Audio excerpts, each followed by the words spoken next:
I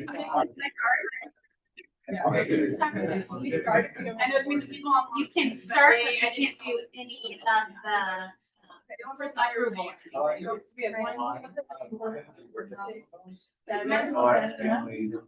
We just have 15, so you need one more. We have a very aggressive agenda. As long as you don't have anything that you need to. Perfect, then you're good to go. Yeah.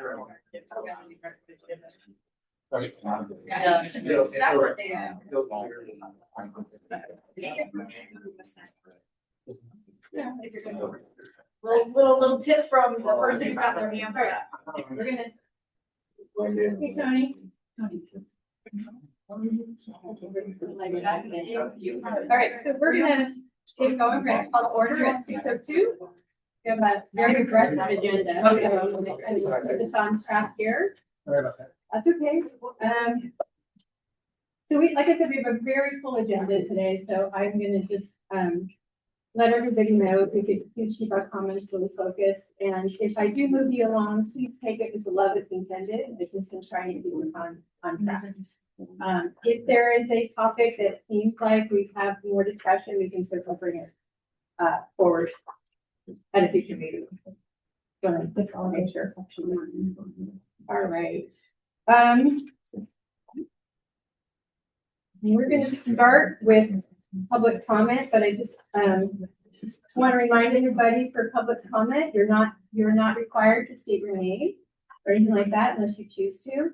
And in compliance with the Brown Act, we won't be able to address any questions or any discussion if it's not on an agenda already from the agenda item. And if we can keep it to 2 minutes, which hasn't been a problem in the past, but just because we have such a packed agenda, I'm going to throw that out there. So I'm going to open it up to public comment. Any comments? And just know that there'll be multiple opportunities for public comment after each section.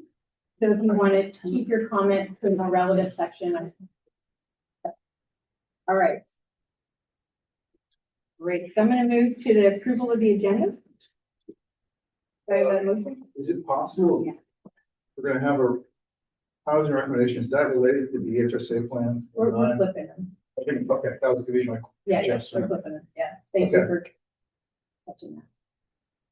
So everybody understand, we're going to flip the presentation's going to be first and then the hearing on the behavior plan to follow. Do I have approval of the So moved. second? Thank you. All right, the agenda is approved. We move on to the next agenda item, approval of the minutes. So moved. And a second, Second. all in favor? Abstain. Abstain. Okay, great. Okay, move on to the chair report. I just wanted to address, we typically take August off. We have 2 months, August and November, that we generally don't meet. Given that our meeting for July is scheduled on July 1st, I thought I should bring it up to the board to see if you like that's the 4th of July kind of week. We see if anybody, has a preference, if we take July or August off. I don't know that it matters. The only difference, not being here in July, if there is budget decisions that happen at the end of June, then we would be 4 or 5 weeks out to have any, if we wanted to have any discussions around it. So that's the only thing I can think of that might sway us to try to meet in July, but we would also need to have a quorum. So opening it. I'll just say that for the last 2 years, we've mentioned not in July because so many people were gone. Anybody have any?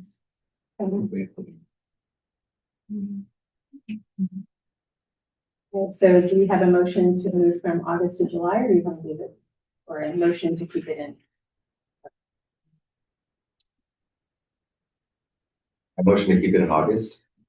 To keep the meeting in August or to keep the. Sorry, So to keep the meeting in July. Yeah. Keep the meeting, sorry, I set you up on that. take a break in August. Yeah. Okay, so we're going to keep to our normal schedule then. Okay, great. Okay. Last meeting, we had asked, NAMI to share, if they could share the letter from the national, NAMI National regarding the mobile crisis. There had been discussion around the state of California may or may not be funding a mobile crisis at the level that we would want to see it funded. So in the packet, there is, the letter from NAMI. So you can get a sense of what their recommendation is. The other piece to that was that there was a thought that this board might want to make right to our congressmen or senators that, given that that's not really our role being an advisory, we could certainly consider sending, writing a letter to the Board of Supervisors, letting them know of our concern and acknowledging that the lobbying and political parts of that is really their role and not ours. I wanted to follow up with that since it was discussed a lot. I saw that letter when Christina sent it out, and one of the immediate questions that came to my mind was trying to recall if that was part of the conversation that we had to pilot the facility and the services for 1 year that would ultimately help us determine where we land on furthering the crisis now conversation. Is that one in the same? Great question. No, this is really related to mobile crisis. This is related to the requirement that if you are, correct me if I'm wrong, you are Medi-Cal, you serve Medi-Cal populations, and counties are required to have mobile crisis services. Correct? Yeah, so the counties are required to have a mobile crisis benefit, and essentially that would be because Proposition 30, when the state imposes an unfunded mandate upon the counties, then they have to pay for it, right? And so essentially what's been happening over the past couple of years is we receive 100% of the Medi-Cal benefit. Like it's the state's paying the match for us to draw down the Medi-Cal or the federal revenue, right? And so in the governor's May revised budget, it's been proposed that they would eliminate mobile crisis response as a requirement, which would then make it optional for counties. And because it's optional, then if we are going to provide the service, we're going to have to come up with a match. And so YOLO, like many counties, is concerned that we would not be able to maintain mobile crisis response to the degree that we have, just because of the need to come up with that extra funding. Which would likely result in more ER visits, more 5150 roles, as opposed to a treatment focused response and a more law enforcement response, as opposed to. So, I mean, I think that yes, but, right, I think that primarily where the impact would be for us would be after hours, right? But they're even, so like we likely would not be able to continue to provide the service after hours, right? But even with the additional support we're receiving from the cities to embed co-responders into law enforcement agencies, there's going to be some funding gaps that we have to meet, right? So long term, to everyone's point, potentially more visits to the emergency room, more of a law enforcement focused response, and potentially not able to continue the way we've been providing over the last few years. Was there any reason for removing the requirement other than financial? To the best of my knowledge, I really don't know why, what the governor, like what the thought process could be other than financial, but so I'm not aware of any justification other than it being financial, but that's not something that I'm completely confident about. It seems when you take a requirement away, why? Why was it required before? Why is it not required now? Did everybody just get healthier? I mean, I think that, I certainly don't want to talk out of turn, but I mean, I think that the fact that this is coming up as a conversation about the state budget, as opposed to some other venue where they would be having a conversation about eliminating this as a requirement, kind of speaks to what the motivation is. Yeah. We're not required to have food anymore. Okay. Yeah. So then I don't have to pay. Okay. Yeah, so it's really, Go ahead. I was just saying, so going back to the novel letter, I'm sorry. Thank you, Tony, for that. Yeah, yeah. So what's the call to action on this? Well, I think there was discussion around, should we, as a board, send letters to our elected? Health Council at one point was drafting a letter encouraging Supervisor Allen to the Assembly and Senate representatives for Yolo County on other issues. Since Health Council, like us, are advisory to the Board of Supervisors, we shouldn't be going around the Board of Supervisors for anything. And so the question at one point was, does the board encourage us to write a letter to Assembly and Senate advocating to keep the funding for this program, or should we do something to the board that they can forward to these entities, because our role is to advocate at that level. But this Health Council here, I think they've changed course on that. Yeah, so that was the ask, Okay. and so So really got we it. wanted to see what Nami said, what their letter was, so people could get a sense. Yeah. And so then, right, so Chris. It's my fault.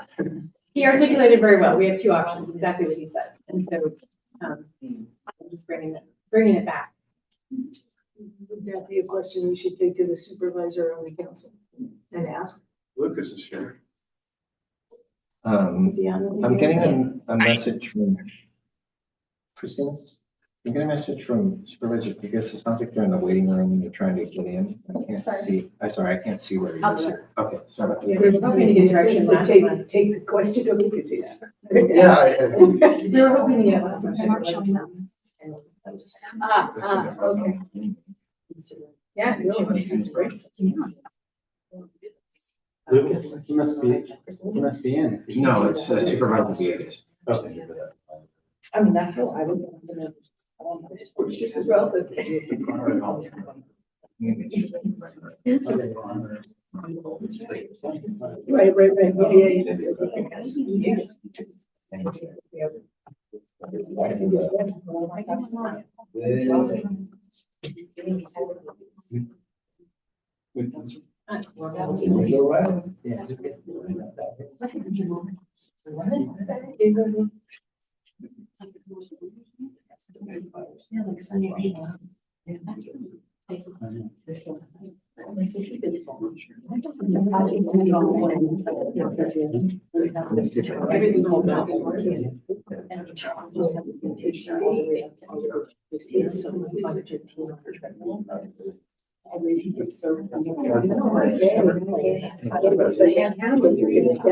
Right. This is somebody, Jennifer says she's trying to join us.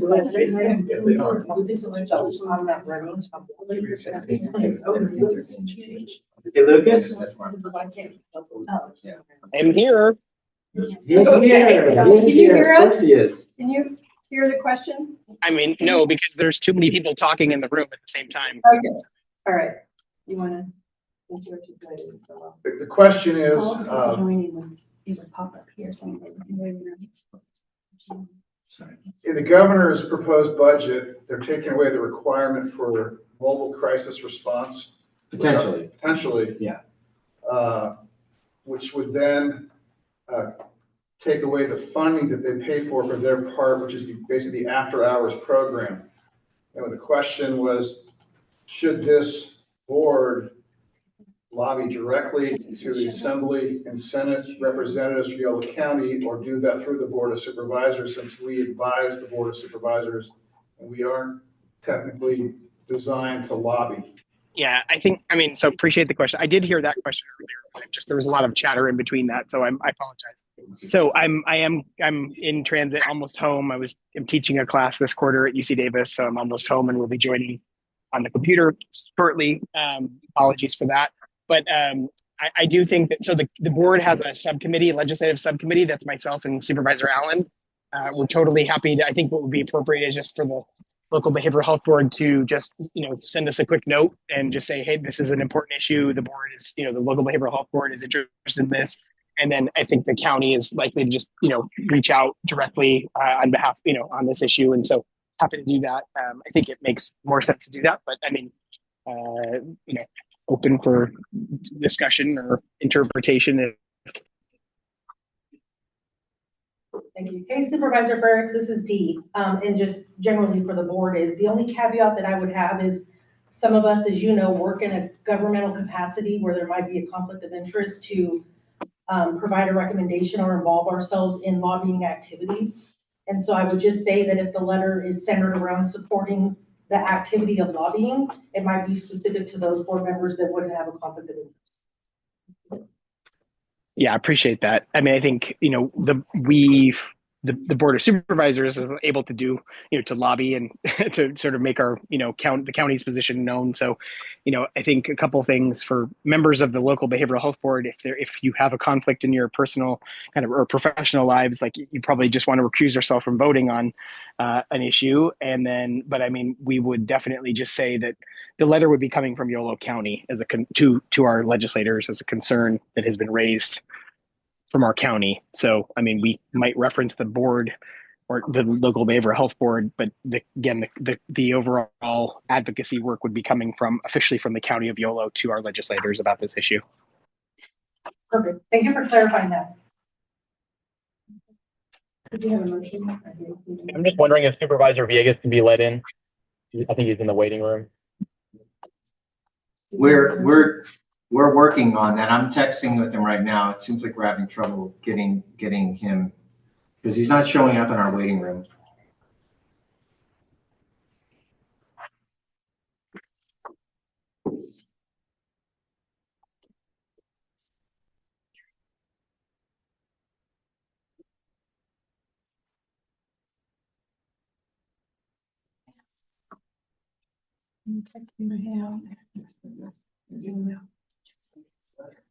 It looks like Kimberly has a message while we're waiting to get the supervisor in. There he is.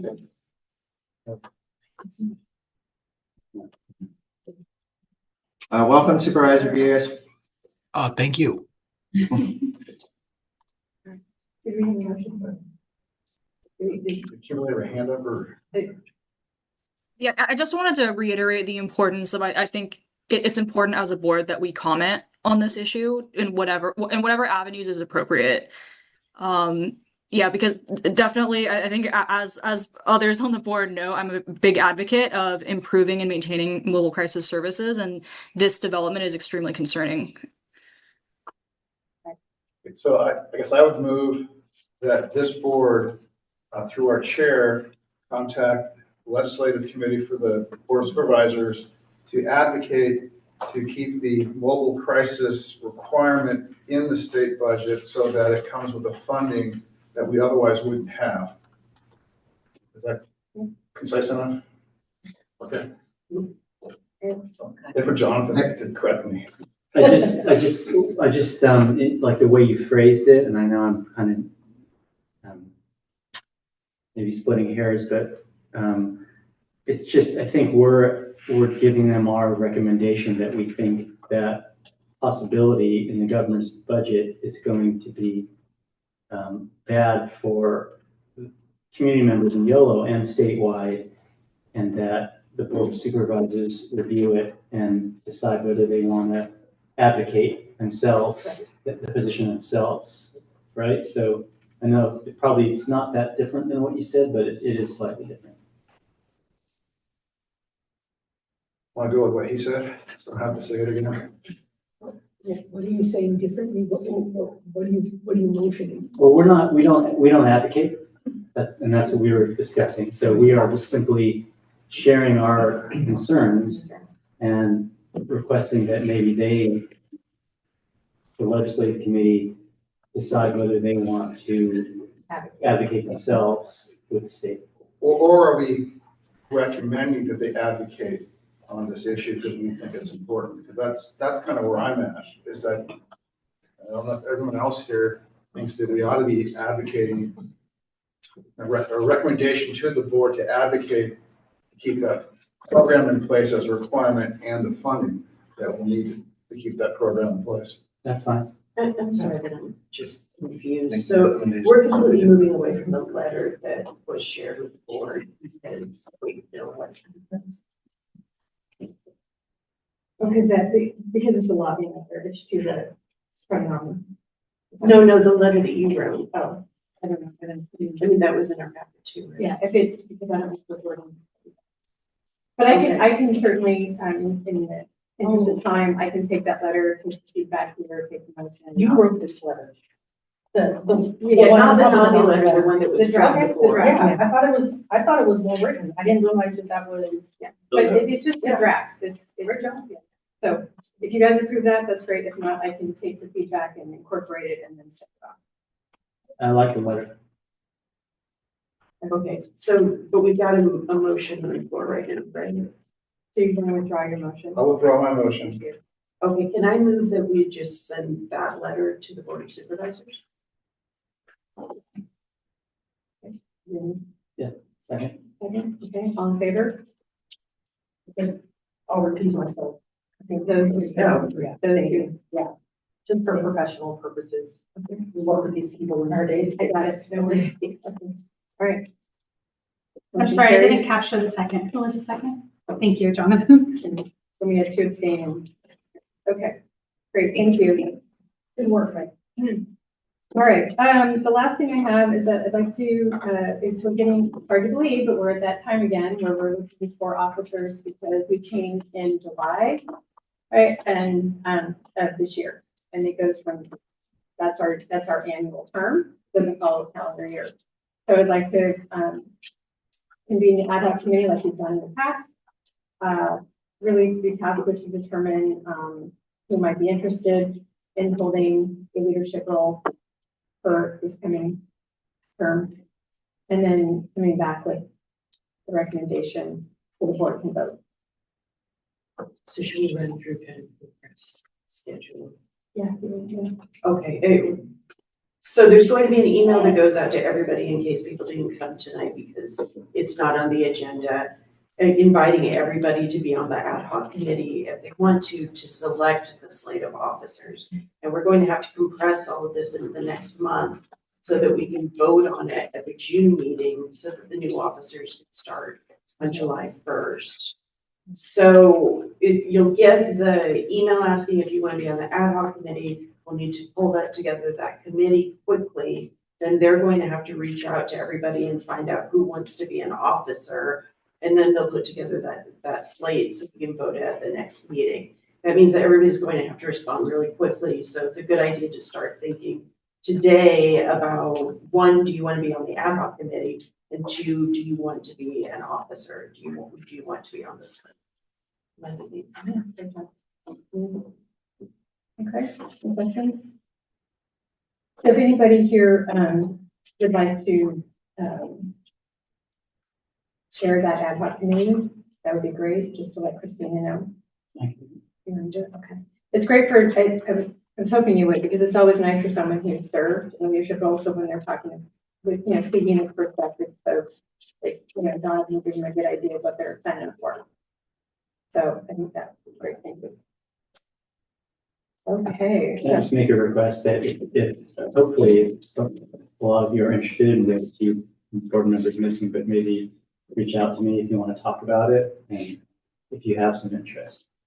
And if you're relatively new, doesn't mean you're not a good fit for it. I mean, some of you that are pretty new, don't feel like you shouldn't express interest if you have interest. It's important that we provide space for folks to have the questions and think about it. So, thank you. All right, so we're going to move on to member announcements.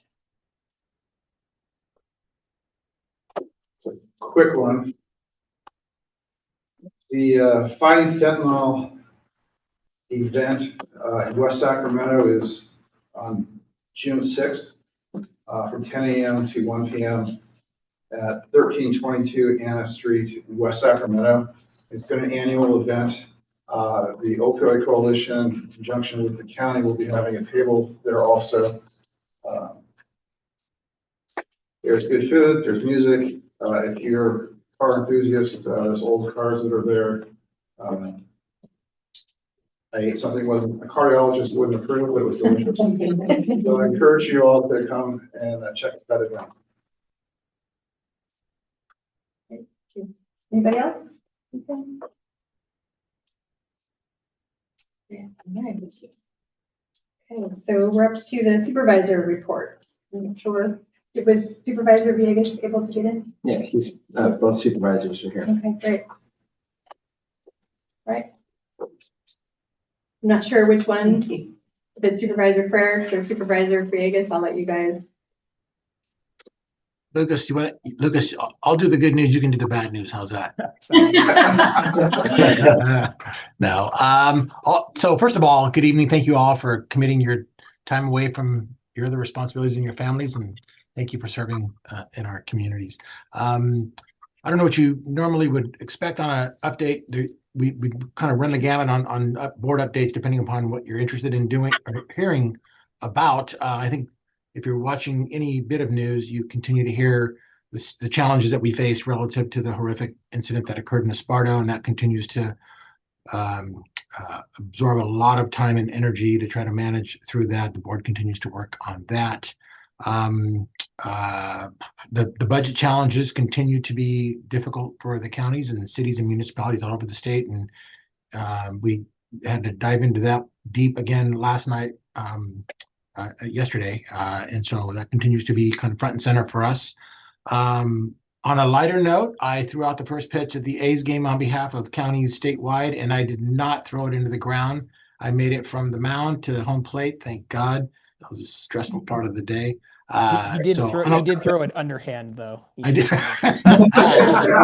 Yes, Lucas, you gave me up just like that. Otherwise, that's all I have. Unless there are any questions. I'll add in just a little bit more. Appreciate that, Supervisor Villegas. We had a 7-hour meeting yesterday, everyone, so we're still probably a little punchy from that meeting. We, obviously the budget challenges are where we're putting a lot of our energy at the moment. $35 million structural deficit. You've probably heard some of the headlines or not, but 124 likely cuts in terms of positions across the county. A lot of it, sadly, is in HHSA. There's a structural deficit within HHSA as well. But out of that 100, so first of all, having to lay off a single person is obviously something that is not something that either, Supervisor Villegas or the rest of the board and I want to do. We're also, I think he mentioned, and it's true, not unlike a lot of other jurisdictions, unfortunately, right now, most of us on the Board of Supervisors served in other offices back during the Great Recession, and so are sadly all too familiar with kind of the cyclical nature of this situation. I would just say that I know there were a couple folks that are interested in the public guardian item. I would say out of the 124 proposed position reductions or eliminations, approximately 85 of those are vacant positions. So, not people they're funded positions, but they are vacant across all the departments. We are looking at approximately 35 or so individuals, positions that are filled currently that would have to be eliminated. And many of those are in HHSA, but there are some in other departments as well. I know there are folks interested in hearing about specifically the public guardian item and the staffing there. We did kind of have a discussion yesterday as part of the overall discussion about the staffing levels in the public guardian's office. There was a presentation given. The board basically, we gave direction to sort of preserve the positions in the public guardian's office, not eliminate them, after having just funded the additional positions just 2 years ago. And so we're going to have to figure out where some additional cuts come from somewhere, unfortunately, but preserving the positions within the public guardian's office. I'll stop there at the moment. I mean, there's a lot of challenges. And so, either one of us can answer additional questions, I'm sure.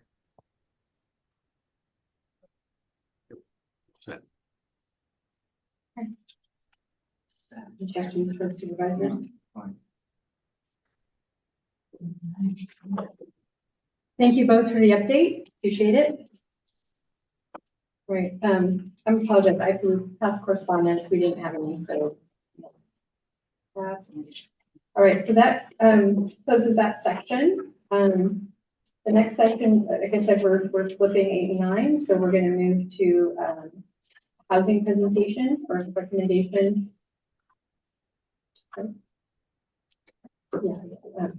So we're going to open that public comment up as well. I'll start with folks in the room and then move to see if anybody online has any comments. Hi, Nancy Temple. I lived here in Yolo County for 40 years, and my son has been mentally ill for 30 years, since he was 13. He was an expensive client for Yolo County. Conserved for 16 years. He was in IMDs, Institutes for Mental Disease, all over the state, all the way up to Reading, down to Modesto, over to Angwin. 6 or 7 of those, multiple hospitalizations. But I'm happy to say in the 15, 16 years he's lived at Pine Tree Gardens West in Davis, he is incredibly stable. He plays pickleball every day.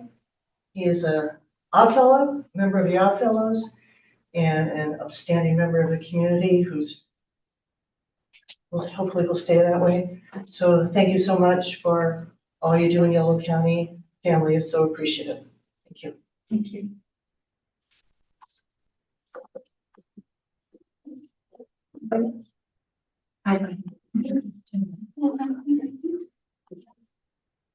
Leave me to respect your time. I'm going to read mine. Good evening. My name is Samantha Toure, and I'm the Executive Director of YOLO Community Care Continuum, YCCC, a nonprofit that has been serving this community for over 45 years, providing crisis residential and supportive housing for individuals living with behavioral health conditions and those in mental health recovery.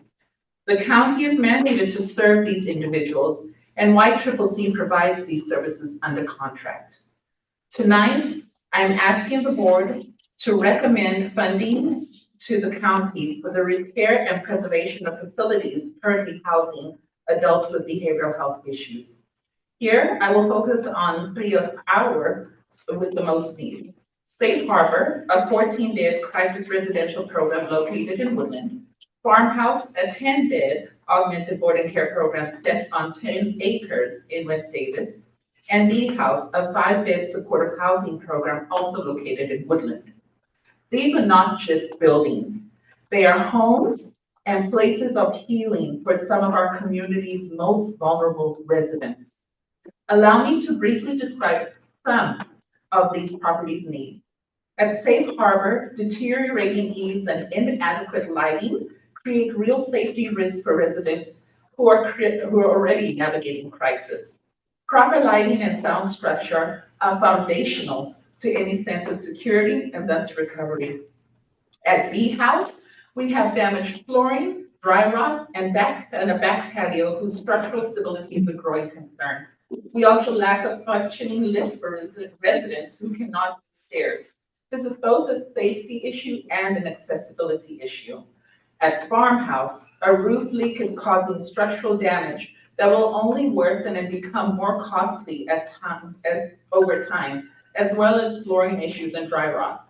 A well pump repair would additionally support the land and the animals that our residents care for as part of meaningful life skills that build confidence, socialization, and a sense of purpose. We are asking the board to see this not as routine maintenance, but as an investment in people who are working hard every day to recover, stabilize, and contribute to this community. On behalf of YCCC, I ask you to support the proposal that will be presented by Petrea tonight. Thank you for your time and consideration. Thank you. Thank you. Thanks. Open up to anybody online who's seen it, but There's one more in the audience too. oh, sorry. Super quick. Super quick. Nice to see some of you again. My name is Diane Waters. I am a longtime resident of Davis, California. Attended King Hall School of Law, own a home in Davis. My son Matthew, who also resides at Pine Tree Gardens, has been living with mental health challenges since he was 16 years old. He's 33 now. Multiple commitments at psych hospitals, so many, 13 in 3 years when this whole thing got started. Multiple housing options in Sacramento failed until I was able, fortunately, to move him to Country Gardens. They had an opening. That was in 2018. And I'm happy to report that he is stable there. I don't know what we would do if it wasn't for Pine Tree Gardens and the support that they provide, oversight, supervision, just keeping him on track. Every day is a challenge. And when I get that call, all I want to know is, does he need money? But sometimes it's other things. But they've worked with a very difficult case of a young man who's got severe mental health challenges. He's on 7 medications, and he needs every one of them to keep him stable. So I just want, again, as Nancy said, thank you for supporting Pine Tree Gardens over the years. You know the challenges. I'm sure you know the history. The families are there and supportive of and willing to work in partnership with this county. It's an amazing, amazing county, the support that you provided to these people. And I support as many initiatives as possible to not only maintain these 2 homes that I'm talking about, but other supportive services for people who are unhoused in Yolo County and also living with mental health challenges. Thank you for your time. I just want to briefly say something. Okay, I'm Marilyn Moyle. I was chair of this board in 2008, 2009, when we had to lay off numerous people that we had just hired. So I want to say that I totally understand what you're going through, what the county's going through. My son Noah was a resident of Pine Tree Gardens for 12 years and had an apartment at Cedar Chavez Plaza for 6 years before he passed away. And I wanted to say that when you support an individual in this housing, you're also supporting an entire family. Without the support we received, my husband wouldn't have become the internationally known, successful professor that he became, and we wouldn't have had the opportunity to serve other people as I did with being on the mental health board and other organizations. So just wanted to let you know that I sympathize with what you're dealing with.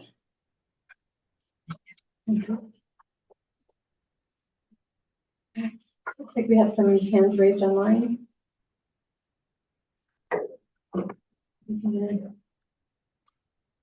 Linda, would you like to go first?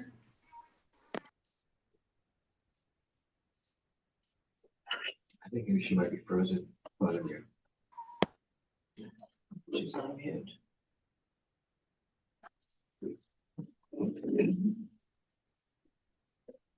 Linda, would you like to go first? You're on mute. And she says it again.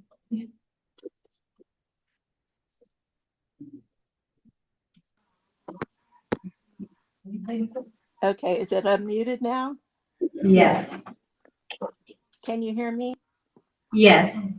Okay, my name is Linda White and I'm a member of the Thompson Williams Mental Health Committee.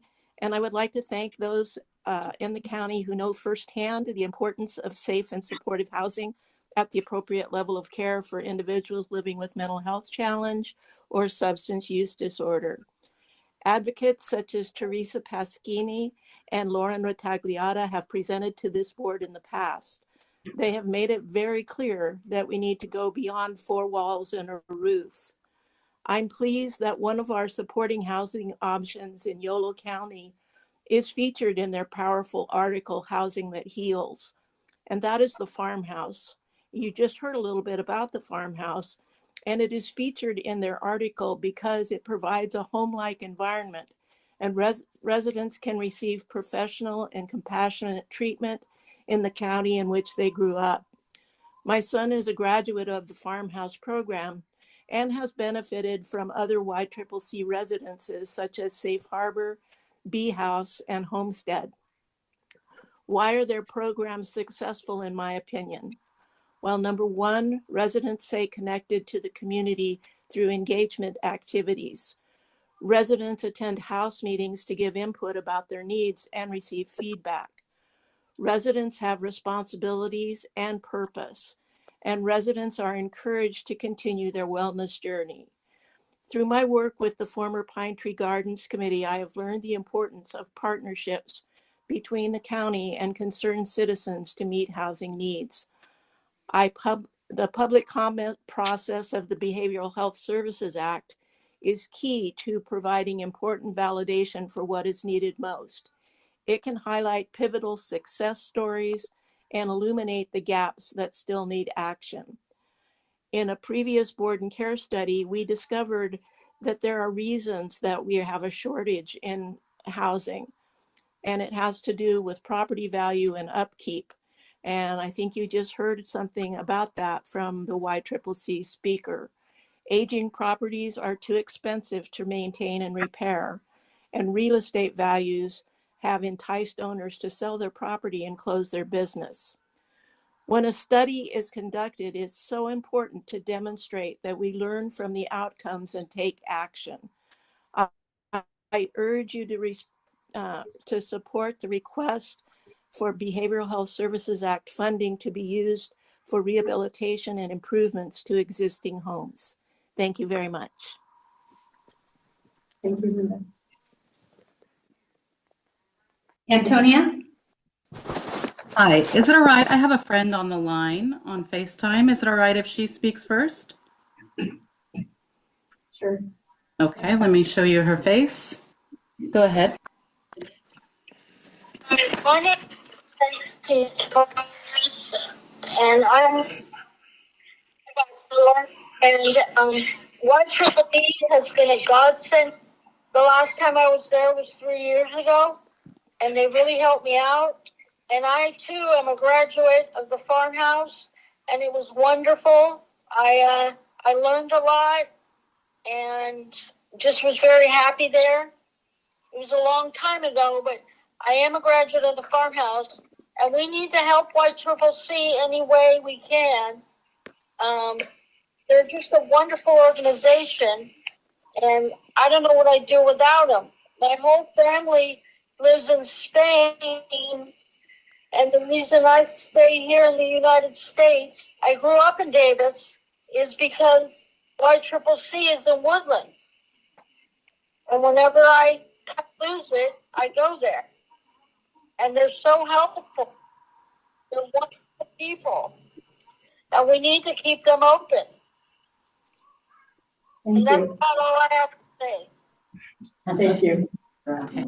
Thank you. Sorry if the audio wasn't coming through very well. Thank you, Tensi. So, hi, my name is Antonia.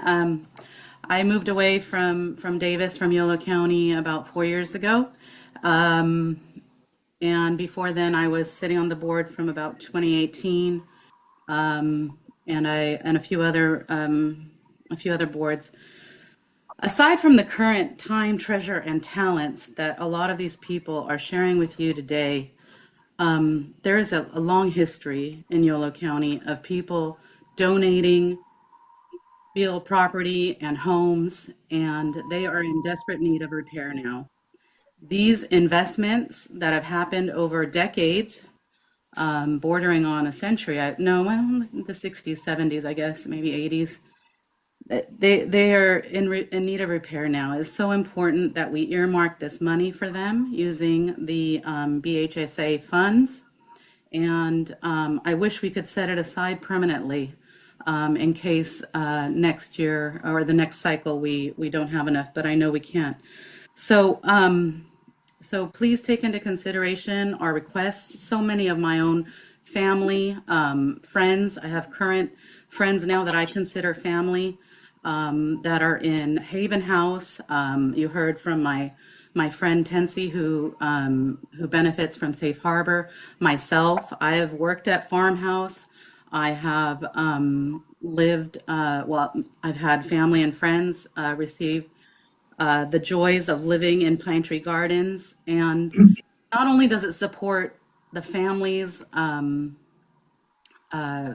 so that I could have gone to school, finished school, and continue with my life, as Mrs. Marilyn Moyle pointed out, but we also become a part of those families.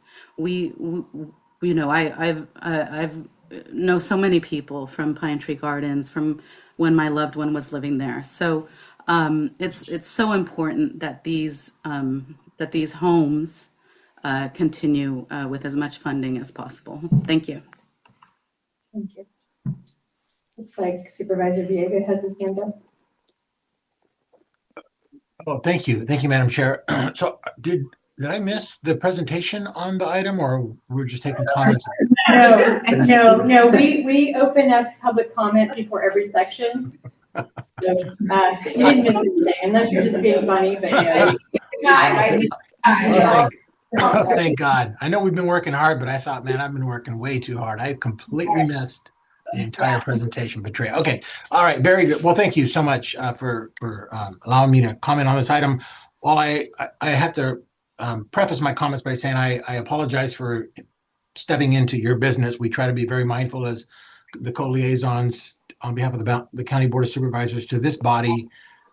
You have a very big lift and a lot of responsibility, and a statutory one at that, in terms of making the decisions and the recommendations to the board. So I want to respect that.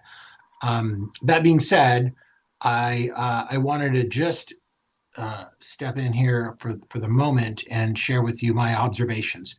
As I mentioned earlier, the difficulty with our budget is only going to get more and more complex and more difficult. All the more reason why it is incredibly important that this body be very thoughtful in its deliberations around how we use our funding, because under HHSA, which we are making, as Supervisor Ferricks indicated, the biggest, the most substantial, difficult cuts, BHS is a significant part of that. And so as we roll out this next iteration of what the ultimate plan approval gets by the state and what the comments are, we need to be very thoughtfully working together as the board of your board and our board, so that we are leveraging and maximizing every single penny as we can, so that we can provide the best services to our community. And I think that's incredibly important. I don't think there's any dispute about that. I'm sure you guys agree. To that extent, I would simply suggest that, given where we are at this moment, that we pause and not jump into making recommendations on what is before you at the moment. And here's why I would say that. First of all, I wasn't sure what the item was going to be. Petrea knows what I'm saying because I talked to her about it. I didn't know whether this was just informational, whether this was going to be voted on or as a recommendation. I'm hearing different public comments that make it sound as though everybody has a different idea of what it might be. And look, at the end of the day, this might be the best recommendation, but I will simply say this. I would urge you to please pause before you make decisions about framing the funding until we have had the opportunity as the board to get further down the road with our own budget challenges, and then coordinate with staff on how we can work together to leverage these funds. As I read the report, and as I read the document, I have a lot of concerns. I'm not going to belabor you with or belabor it or bore you with the details of my concerns, but I have a lot of concerns around, decisions being made based on data, based on needs. And I heard this evening just before me a lot of good needs, and look, trust me, the county was big partners in providing safe, supportive housing during the opportunity that we had during the COVID relief dollars. We provided a lot of funding to help prop up a lot of facilities. But I do think there needs to be a deeper conversation around how we spend these dollars in a more thoughtful way to prop up more safe housing, because we do not have enough. But I would urge this body to please refrain from dictating or determining at this juncture how we start spending money in the out years until we have a more cohesive, thoughtful process of community input. I don't believe that the process that was undertaken to provide the information in front of you tonight has reached all segments of our community, and I don't think it reflects what the needs may be before you start making decisions. I think that needs to be an incorporated part of any kind of coordinated effort. So that would be my comments. Thank you, Madam Chair, for allowing me to jump into your business. Well, I'll just dovetail on that, and what we, being an advisory body, we appreciate community stakeholders, organizations that provide information and are willing to come share information with this board, so we can stay informed. And so just so you know, anybody that is presenting here, just because they're presenting doesn't mean that the board is going to make a recommendation on any of that. So just so you know, this is, informational. We really want to make sure that we're having discussion and we're informing the public and people have a way to, share what's important to them. And really the only way this board gets information is a lot of times is by presenters willing to take their time and give us information. So I hear what you're saying, but just to be clear, that really is our role. And when we have presenters here, it's for informational and to really help drive discussion. Okay, and in that case, and totally understand, my apologies. I think if it's listed as information only, it would just be clearer for those who don't know, because it wasn't clear if it was a voting item, not voting. And so that was all what my concern was. So thank you. No, I understand that. And just so you know, for our agendas, we generally don't do that because they kind of list them out. So we can certainly take that up for consideration. That's just not how we've typically done it. So thank you. All right. So Petrea, thank you for agreeing to present your information tonight. So Christina, you can well, thank you, Chair Blankenship, members of the board. I'm so happy to be here and I really appreciate the opportunity to have a conversation. And that's really what this is tonight, is a conversation. So I appreciate Supervisor Villegas as in your clarification too. Obviously the effort before you today is only to help, because it's such a short community engagement process for expenditure of Behavioral Health Services Act funds, to engage the community and to help provide support for key recommendations that can guide some of the expenditures of those funds. And in particular tonight, we are here to talk about a community and local government partnership for improving housing with people living with serious mental illness in Yolo County. Specifically, the group of housing nonprofits that I've been working with, as well as individuals, is focused on two primary recommendations. There's 4 in the agenda that are in the letter that's in your packet, but one of them is expenditure of $5 million in Behavioral Health Services Act funds over the next 3 years to rehabilitate homes and residential care options for people living with mental illness and substance use disorders. The reason for this recommendation, as you've heard from members of the public, is that $3 million of that 5 must be spent on capital improvements. So the county has a choice. It can either build new housing with that $3 million, or it can rehabilitate homes. We've been working, when I really started this process, I came into it thinking, oh, we need new homes. It was after talking to the community and talking to the housing nonprofits that are managing all these homes, that recommendation actually changed to, it's a small amount of money, and we need to focus that $3 million on taking care of what we have right now. The letter in your packet does 2 things. In addition to laying out potential recommendations for the Behavioral Health Board or the county to consider, it also details, and this is probably the thing I'm most proud of, is builds on Ian Evans' amazing work to actually detail what the amazing network of homes and residential care options that we have built in this community together. So that is not only the donations from the Williams family, that is funding from the county, that is donations from the community. And as a result of that, we have a very strong network. So I am hoping for feedback today. I know the board will not be taking action, but we're stronger together and there's a wealth of expertise around this table. So I'm really hoping that in my presentation today on these recommendations that we can have a conversation. You can provide feedback that will help to strengthen the community's knowledge and perhaps inform the recommendations to the Board of Supervisors as well. So if you can go to the next slide.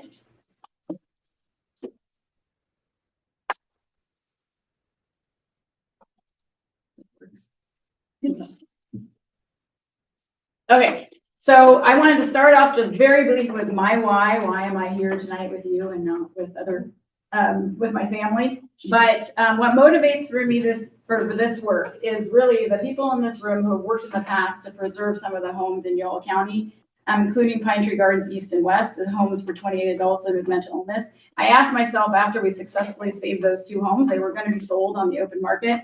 What if all people in Yolo County living with a serious mental illness had a safe, comfortable, inviting place to live? And that is not the case right now. So I asked myself that question and I said, what can we do about it? Next slide, please.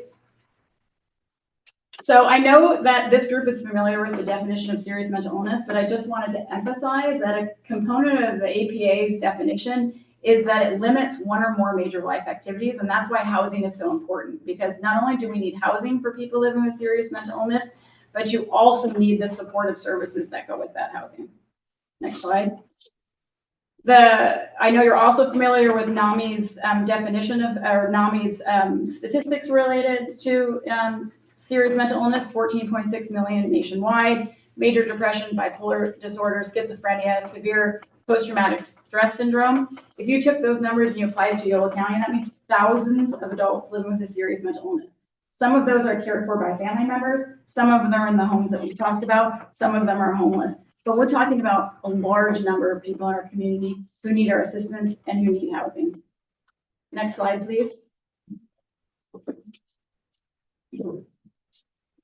So most of you know that I started this work because of my brother Noah, which my mom mentioned. He was diagnosed with bipolar disorder with psychotic symptoms at age 18, and he secured stable housing for over 18 years through Pine Tree Gardens and Cesar Chavez apartment.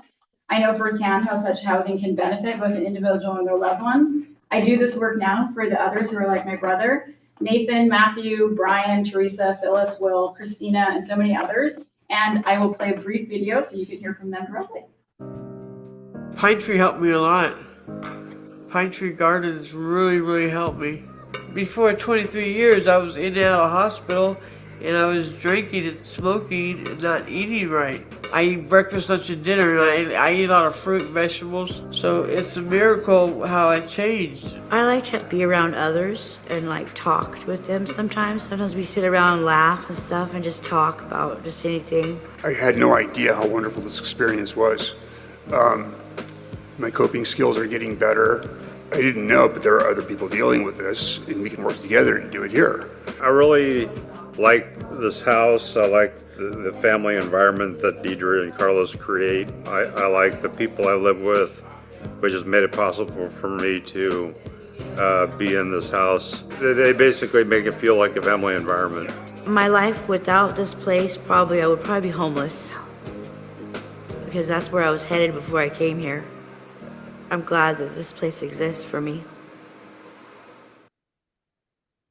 So many of you probably know Christina, Brian, Teresa. The good news is that those three are still at Pine Tree Gardens. They're all stable and they've not been hospitalized since they were at Pine Tree Gardens. Pine Tree Gardens is just one example. There's a number of homes like this in Yolo County that provide that level of stability. Will, who also was in the video, he voluntarily left Pine Tree Gardens. He became homeless, decompensated, and has been hospitalized multiple times. He sometimes shows up at Pine Tree for meals, and the wonderful staff at Pine Tree Gardens will feed him, but there is no place for him now. And so he is struggling and without a place in Yolo County to live. So I know you've been visiting some of these homes, and residential care options is part of your local behavioral health board work. And so you know the importance of maintaining these homes in addition to creating new homes. And I just wanted to emphasize in going into the recommendations that not only do we need to build more board and cares and residential facilities, we also need to be taking care of what we have. It's really important. So next slide is on what we have, which is, this is a slide that's a little bit hard to read, but all this information is in your packet. One of the most rewarding aspects of the work, as I said, was really getting to document and chronicle all of the different homes and residential care options in Yolo County. So the list in your letter contains a number of beds and units in every single one of the 30 homes and residential care options, as well as who owns and operates each one. There are 10 nonprofits and housing organizations, including one government agency, which is the City of West Sacramento, and who are running all of these homes with limited budgets and without a lot of additional support other than donations from the community. So next slide, please. So the reason why we're here tonight is that when the Behavioral Health Services Act draft plan came out, it was very clear from the community engagement presentations that there was $1 million for capital improvements that would be available in each of the 3 years. And as I said in the introduction, there's a choice. You can either build new housing with that $3 million, and it won't go very far for $3 million, or you can invest that $3 million in the homes that we currently have in the continuum of care. So this coalition of nonprofits and individuals, some of whom are in the room, came together to help hopefully start the conversation today about the need to devote this money for rehabilitation of homes. I will say with the letter also requests additional $2 million in fund balance because the need is so great. We anticipate it will be larger than $3 million.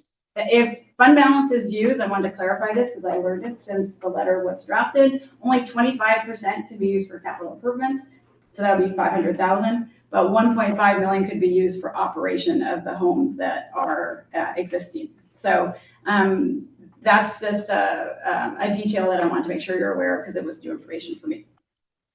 All right, the first recommendation, as I mentioned before, was to provide at least $5 million in funds for rehabilitation. $3 million that has to be spent on capital improvements, and $2 million from the fund balance. If there's money left over after addressing important rehabilitation needs, the proposal in the letter, and that I would recommend to the county, is that it be spent on new housing, because I don't think there's a single person who doesn't agree that we need more board and care as adult residential facilities for the thousands of people who are living with serious mental illness or substance use disorders in YOLO. The second recommendation is to develop a prioritization process through a robust community engagement effort. Supervisor Villegas is actually referring to this. I think it's very important to make sure that the community is engaged in any process to allocate the funds. And that includes a physical needs assessments of the properties. So you don't have to rely on the nonprofits to tell you what the needs are, that experts can come in and actually categorize the needs. Also, and really important, is to actually do a study of what kind of additional new housing is needed. This Behavioral Health Services Act funding is ongoing funding. There will be another 3-year plan after this one. So do we need more farmhouses? Do we need more Pine Tree Gardens? Do we need more board and cares? That work has been started, and I attached the 2019 housing study to your letter, but it has not been finished. And I know as a professional who goes after grants that if you have a list of priority projects that you want, you're much more likely to be able to leverage the existing funding you have with state or federal funding. Finally, the Pine Tree Gardens example that I told you about is a really important one. It resulted in a partnership between the community and Yolo County. There was over $300,000 raised by the community. Kathy Williams-Fostel donated $1.2 million home to help continue the legacy of her family. And so I really encourage the Health and Human Services Agency also to continue encouraging these these county local community partnerships. Next slide, please. These are the housing organizations who signed on. This was not easy, as you can probably imagine, to get a number of different nonprofits. It's not all of the nonprofits that own homes in Yolo County, but it's a significant number of them. And they all recognize the need for additional funds for rehabilitation as well as new housing. And then the next slide is all of the individuals who have signed on. This number keeps growing every day. We have new people who are asking to be added to the letter. Finally, last but not least, and I'll open it up to the conversation because I'd love feedback from you on all of these recommendations, is I sent a letter personally from me, not from the coalition, with 3 major recommendations for the process. The first is I printed out the plan. And if you look through this plan, it's very hard to understand where the $70 million is going to go specifically. For example, Pine Tree Gardens gets $1 million a year for operations, and you can't find that in this plan. So either this year or next year, updating this plan to make it very clear where the $70 million is going. There's some tables in the back, but it's not as specific as members of the community would like in order to be able to understand the expenditures. The second is that I spoke with the University of the Pacific, and they have a training program called the Transformational Change Partnership, which will, they specifically specialize in behavioral health agencies, and they teach community engagement and how to build plans like this together, so that we're not here having a conversation that Supervisor Villegas, it says is not, doesn't include everyone, right? A community engagement process should include everyone, and we can create a better process. And finally, there's a nonprofit, Third Sector Capital, that has a $10 million California Behavioral Health Commission grant. They're recruiting 20 counties to participate in outcome-based measures for delivery of full-service partnership services. They will pay counties $80,000 to participate as part of their grant, and they are interested in having Yolo County as a partner. So with that, last slide, I just wanted to very quickly go over the work of the community. We have established the Thompson Williams Mental Health Fund. The goal of this fund is to raise $200,000 by June 2027 to help with this effort to rehabilitate housing for people living with serious mental illness. We've raised $110,000 so far, and we're hoping to reach our $200,000 goal by next year. Again, this is part of having a community local government partnership. And finally, very last slide, why this works, as I mentioned before, or there's 2 slides, sorry. One is that this is an example of the work we did at Pine Tree Gardens.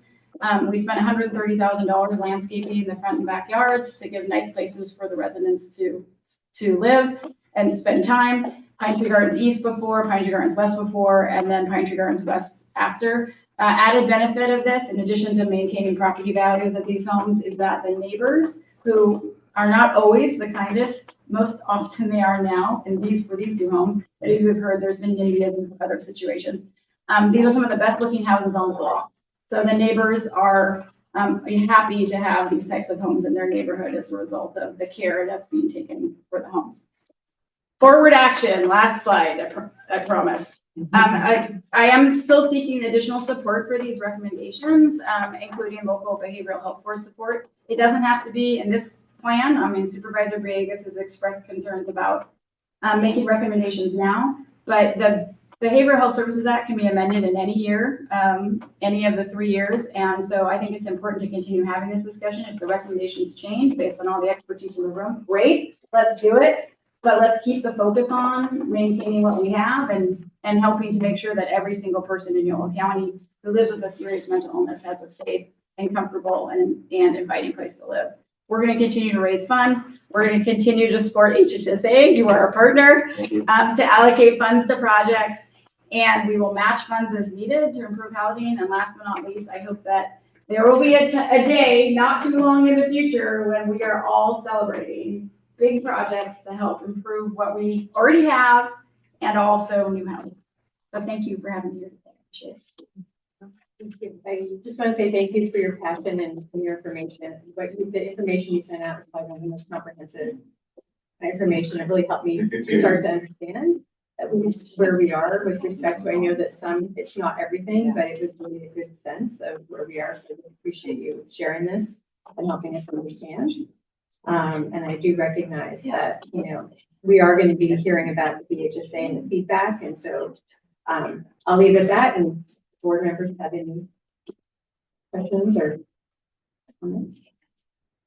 I have a comment. So I want to thank you, Petrea, and everyone else for coming out here. Although we try, and the team with Tony tries very hard to get feedback from the community, and we have forums and they're advertised, we don't get the feedback that we really need and the recommendations and comments for whatever reason. And certainly when we do, we don't get it in such substance and detailed manner.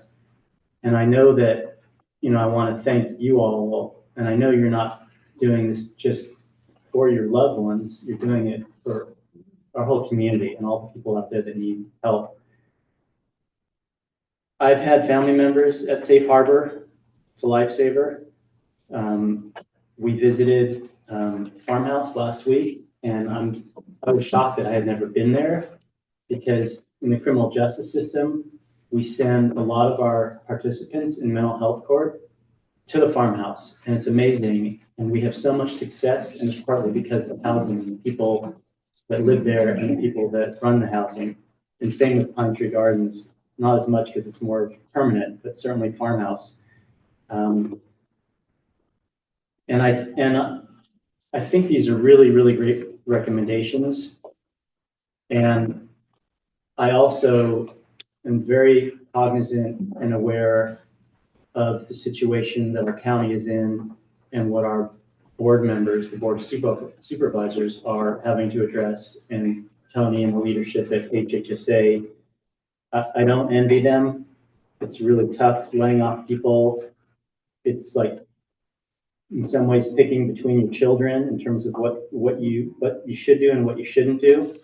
And I certainly, for me, and I think this board, we wouldn't want to be dictating or telling the board, how they should be taking on this large challenge. But I also believe that these are really, really important issues that we're all discussing here. And I am in such full support of them, knowing that there are many, many other areas where money is needed. I get that. My feeling is that these are things that we certainly should be exploring, you know, at HHSA and our board. I'm really thankful that we have two of our board members here today. I appreciate that. It makes us feel like what we're doing is important and valued. So thank you. And, you know, staff members come to these meetings also. So thank you for that. And, you know, I just want to say thank you all. And I'm hoping that, you know, as we look at the 3-year plan currently and moving forward, we give strong consideration to the great recommendations and ideas that you brought for us tonight. So thank you.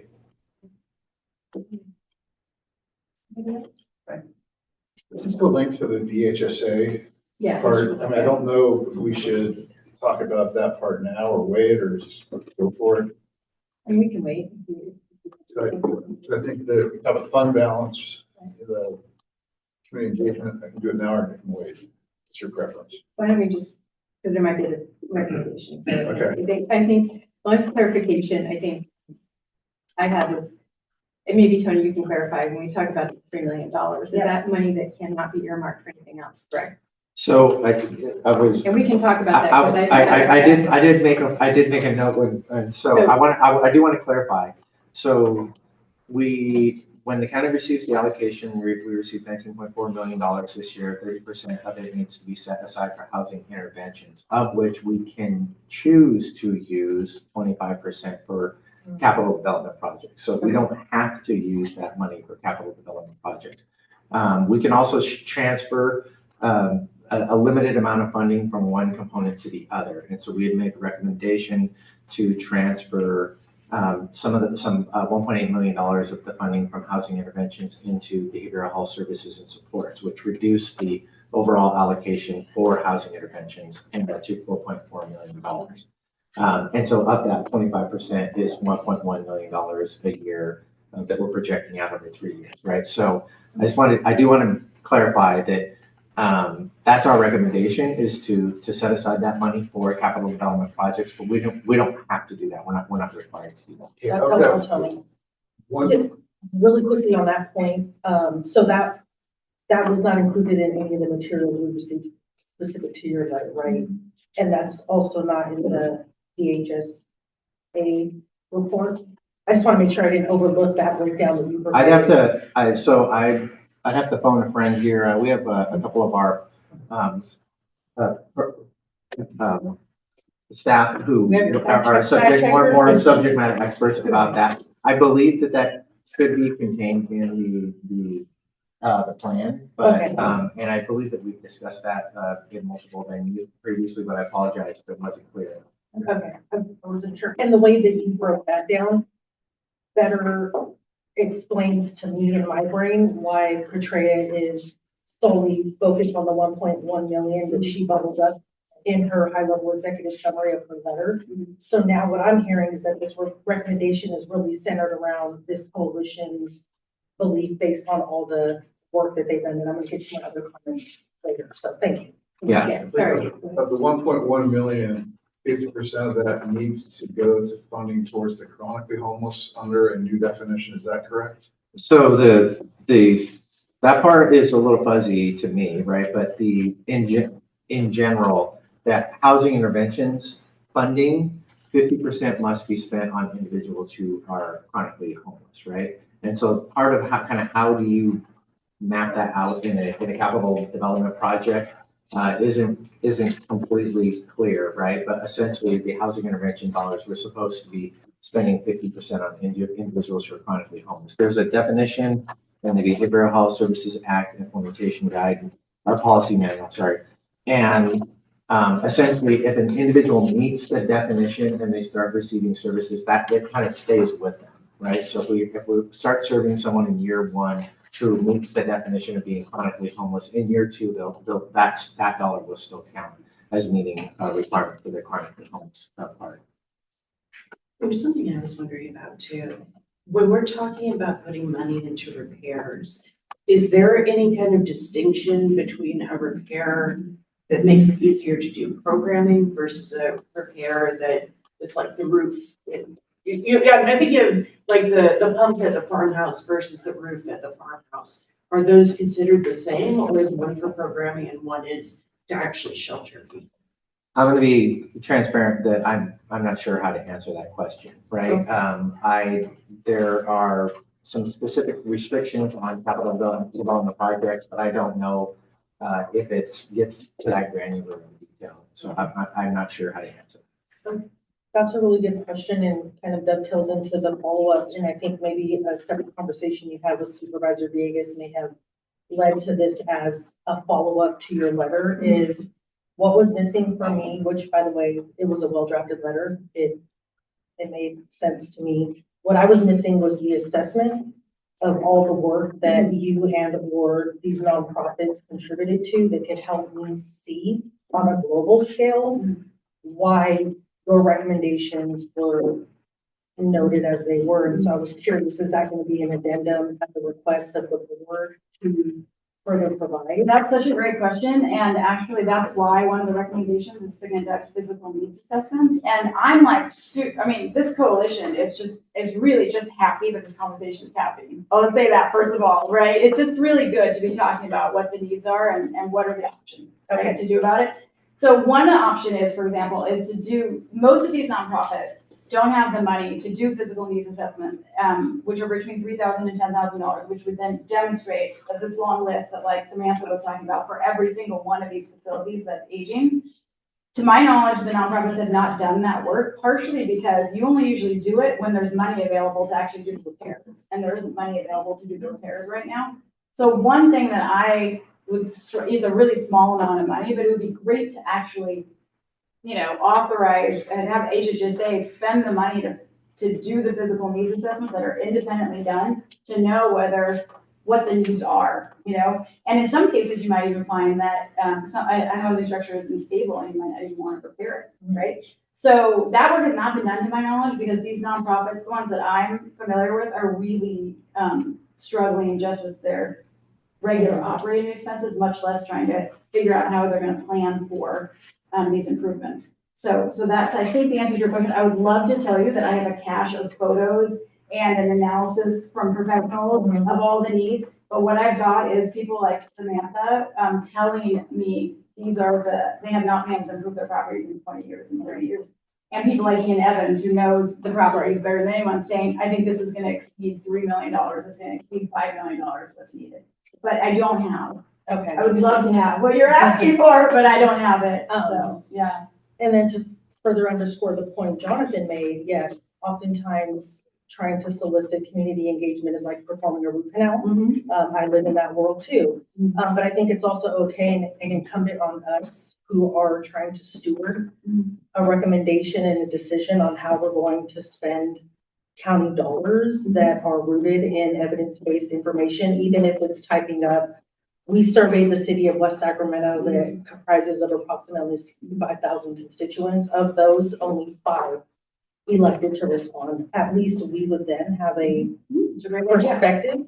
And so what I'm seeing in the signatory list is that clearly folks were contacted and engaged. And so what that tells me is that we definitely have a more vocal sector of this county that's willing to not only contribute millions of dollars to fund this critical need, but to also engage in these studies when they're happening at the grassroots level. And so I think absent getting a formal needs assessment that pans out and allows for a robust collection of data points, which again, I think that's where Supervisor Villegas was coming from, it may put some constituents at a disadvantage, and the Board of Supervisors are elected to think of all Yolo County constituents, most importantly their respective districts. But I think absent some of that, those of us that are serving in an appointed capacity will devalue those voices that also need to be heard. I think it is a great idea for the Health and Human Services Agency to do a survey of all the nonprofits. We really tried hard to get a hold of every single one, went to the HPAC, but we had 30 days. It's a volunteer group. You know, we're doing this nights and weekends. So it would be great if the Health and Human Services Agency could, I think, love the idea of a survey, just asking the nonprofit executive directors, tell us like Samantha did, what's your list of needs, and then put that all together in a report that they could provide to the Board of Supervisors too, to really back it up. One other question I had, and maybe this is for Tony. Is there, just thinking as a homeowner for myself, is I understand that there may be urgent and emergent needs that happen in my home that would be prudent for me as a homeowner to have a rainy day fund. Plumbing blows up, there's a roof leak. This idea too, yeah. Becoming a property owner, I would imagine, especially when there's county ownership, that concept wouldn't be lost on us as professionals, or maybe it's just because we didn't have a certain funding bucket specific to maintenance and repair or urban and emergent infrastructure needs. Is there a reason why the contracts that we have in place haven't been used as a funding mechanism to support or caveat verbiage that could be utilized for maintenance and repair or infrastructure considerations? I'm gonna just say, I don't know how to answer that, right? I mean, we would need to look at each specific contract to see how they were formulated. So for example, and I won't say any names of any agencies, right? But like, hypothetically speaking, it is possible that it could be built into a contract to say, okay, this is a line item for what the, for like repairs or expenses or whatever. But what I will say is that historically contracts were set up and there was like a cost settlement process, right? And so, you know, we would fund the services, and then sort of like at the end of the year, there would be like a check, like, you know, like we pay you more than you actually spent, right? And then if you did, then you had to pay us back or whatever, right? And so that all kind of went away with accounting payment. Now it's basically a fee-based model. It's a fee for service, right? So like essentially we receive services, or the county receives services from the contracted provider, and then they just bill us for the services, and then we pay them. And so then that would really make it incumbent upon the provider to kind of negotiate a rate that would capture all of that, those types of costs, right? You know, so it wouldn't necessarily be part of the way that the contract's structured. That's my take on it, right? I think that there's probably more complexity to it than that, right? But I do think that should probably be part of a contract negotiating process between a contractor and the Health and Human Services Agency, if that is something that's desired. And that takes me to my other, is it fair to assume or to state that this board in its previous iterations of board members, could that have been a recommendation provided to Health and Human Services of a consideration to allot encumbered funding through a BHSA plan to then renegotiate or consider at the time of renegotiating those contracts as opposed to?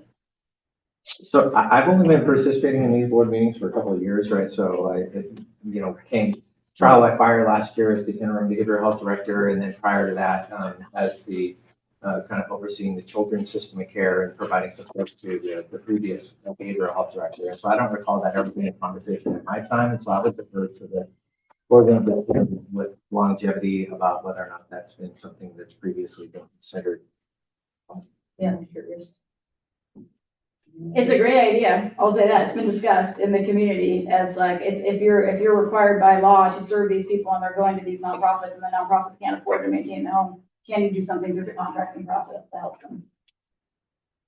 So I think it's a great question, kind of, you know, we need to move to the public hearing. I think that August is amazing, and we can certainly bring it back for further discussion next month too. Thanks. And also, I think depending on what, because I know this is on the feedback for the public hearing. So Yes. we also have another option. Lucas has his hand raised. Oh, sorry, Lucas. I didn't know. No, it's Sorry. okay. I appreciate it. Thanks so much. I appreciate it. So just a couple quick points. I mean, I think I had wanted to wait until the presentation happened so I could hear it, obviously. A couple quick points. I think, obviously, I think like many people, including people in the room, especially those who've been living and doing this work for many decades. I'm obviously grateful and thought around the thoughts and the advocacy that have gone into this issue so far. I mean, right, no question. We obviously have a pretty interesting network of types of housing that exist, thank goodness, in our county, and we've obviously done some work to save some of those units, and there's more to do, no question. I think it's also been a good discussion. I think that certainly there's merit to putting some of the BHSA dollars into existing facilities. That was asked at a Board of Supervisors meeting a couple weeks ago. And the answer was yes, that was doable, and that yes, that would be something that the county board of supervisors would be interested in doing. I think a couple quick additional points, though. I think there's some process issues here. I mean, I think Supervisor Villegas raised it earlier. But also, for me, I'll just say there are numerous housing organizations in Yolo County that have not only not signed on to this specific letter or proposal, some of these same organizations had no idea that this proposal was going to be on the agenda tonight. They didn't know it would potentially be receiving consideration, and they've not been offered an opportunity to present their respective proposals to the local behavioral health board. So I did hear from the chair earlier that, anybody that kind of comes forward is able to put some of these items on an agenda. So that's great to hear. Maybe that you'll have additional housing organizations that come forward wanting to share their respective proposals. And I think we will certainly be hearing those at the Board of Supervisors at some point, or the HHSA agency certainly will be. But I just want to say that I do think that there's, it's great to put the microscope or attention on one proposal, but I think there are many. And so I just think that there should be an ability for that to be every opportunity for others to be able to be heard as well if they have a proposal that they want to share. So I just think that makes sense and it's fair. And then lastly, just would say with regard to fund balance, and this is probably bleeding over into the next item a little bit, but it's for both items. We're in challenging times. We all know this. I mean, we have some available fund balance at the county, and what we would normally call reserves or a rainy day fund. Well, it's definitely a rainy time now, so to speak. And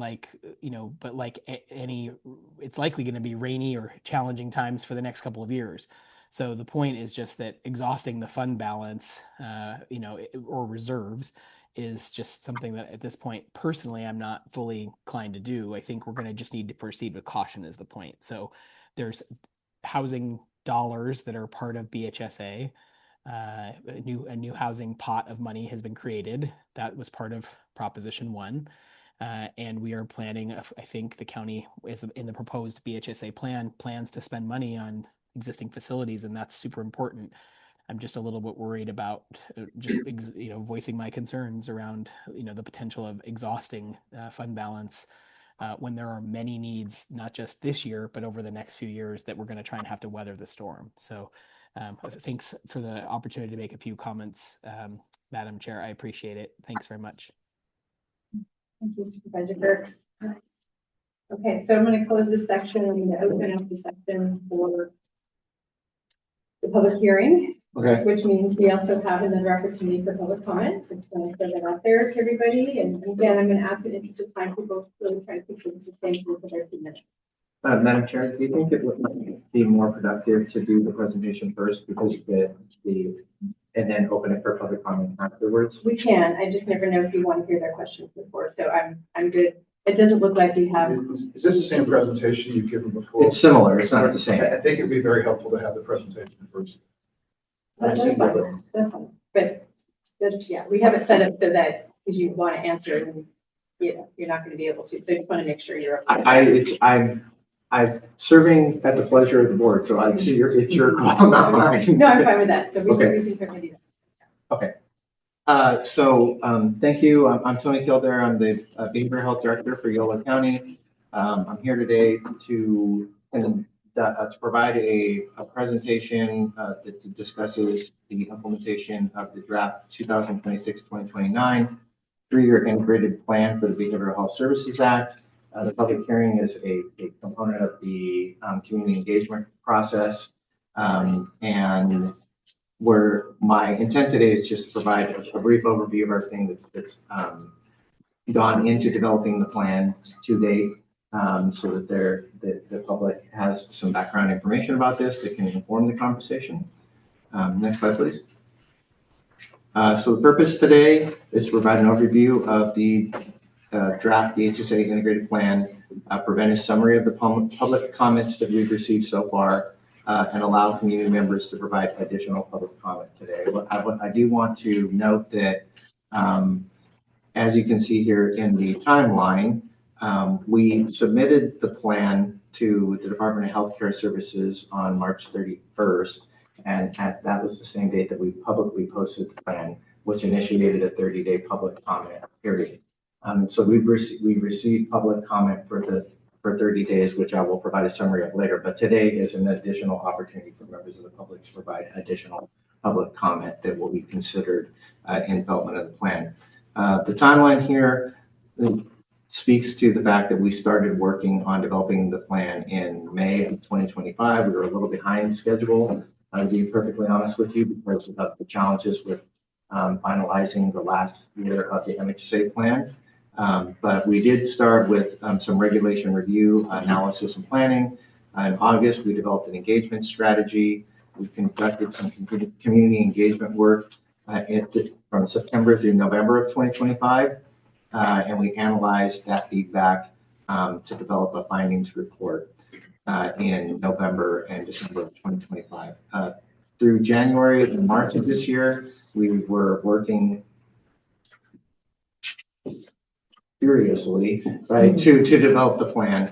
And I want to just pause for a moment to really call out the efforts of some of our staff who have just sort of dedicated their lives to this. Our program coordinators, Jennifer Edwards and Fabian Valle, and Marcia Azevedo from our administrative branch and believe me, there were a lot of people working on this plan, but those three really were critical in getting this plan completed and submitted to the state on time. I cannot emphasize strongly enough how critical it was for us to submit the plan on time. The Department of Healthcare Services was giving no grace, right, to any counties, right? And the fact that we got this done is just nothing short of incredible. And so I just want to appreciate Jennifer, Fabian, and Marcy for their exemplary work in getting this produced on time. Next slide, please. So there's a local review process and board approval process. And the rough timeline here is that we develop a draft plan that includes a community planning process. There's a 30-day public comment period, which I already described. We have documentation that a public hearing was held. That's today. We're having a public hearing. There will be a summary and analysis of any substantive recommendations and a description of any substantive changes that were made to the proposed 3-year plan and expenditure plan or annual update. And then the County Board of Supervisors will be presented the plan for final approval that is then sent to the State Commission for Behavioral Health. There's also a couple of steps in here that aren't included. One was the submission of the plan to the Department of Healthcare Services, who has reviewed the plan and provided us with some feedback. What I can tell you is that the feedback was it wasn't a substantial amount of feedback. There were some edits that they were requesting to be made. There was, like, for example, they were noting that the crisis intervention team training shouldn't be in the section that they were in. They wanted that it to be in workforce education and training, and they weren't significant changes. They were also requesting for some clarity in some of the financial numbers, and so our administrative team is working on that right now. We have 2 weeks to submit the feedback, and so we're currently working through that process right now. So in addition to getting all, having a public hearing, get it approved by the Board of Supervisors, we also have to get it approved by the Department of Healthcare Services as well. So we're working on all those things simultaneously. Next slide, please.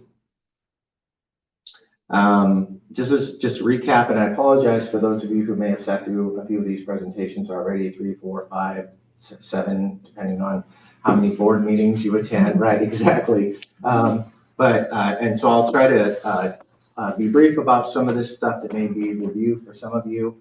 We can come back to it if there's anyone who has a specific question about it. So this slide is calling out how the changes from MHSA to BHSA went. Under MHSA, there were 5 funding components that included community supports and services, prevention and early intervention, workforce education and training, capital facilities, and technological needs, and innovation. When we moved to the BHSA, one of the things that the state did is under MHSA, there would be like 100% of an allocation to the county, and they would give us 95%, right? And now they're only giving us 90% of the allocation. They're taking an additional 5%, and that's for prevention and early intervention. That's going to be administered at a state level through Department of Public Health at a state. So we're getting less money right off the bat, right? We're getting about 5% less money anyways. Of what we do get, 35% needs to be allocated for behavioral health services and supports, 35% needs to be allocated for full service partnership services, and 30% needs to be allocated for housing interventions. The behavioral health services and supports, I always don't want to minimize things and use the word generic behavioral health services, but essentially these are like kind of a standard array of behavioral health services. Like there's a lot of flexibility in how we can use that funding. The full service partnership funding needs to be dedicated to full service partnership services, which are kind of wraparound team services that are very intensive. And the county has a lot of experience in providing those services, both internally and through contracted providers through the former iteration of the CSS plan. So that's not anything new to us. The housing interventions is new to us, right? But as we've been doing more and more research into how we can use the funding, we're finding out that we've been doing a lot of the things that we've been paying for a lot of, like for example, stuff like Pine Tree Gardens and different facilities that actually would qualify under this, right? So one of the pieces that we are going to need to stand up is like kind of rent subsidy programs and some of the other things that are available through that funding source. Next slide, please.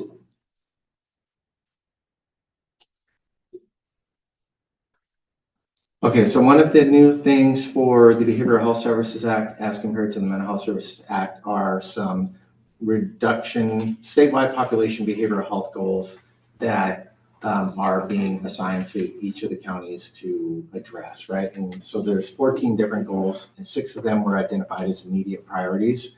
And as you can see from the chart here, some of them are things that we want to improve, and some of them are things we want to reduce.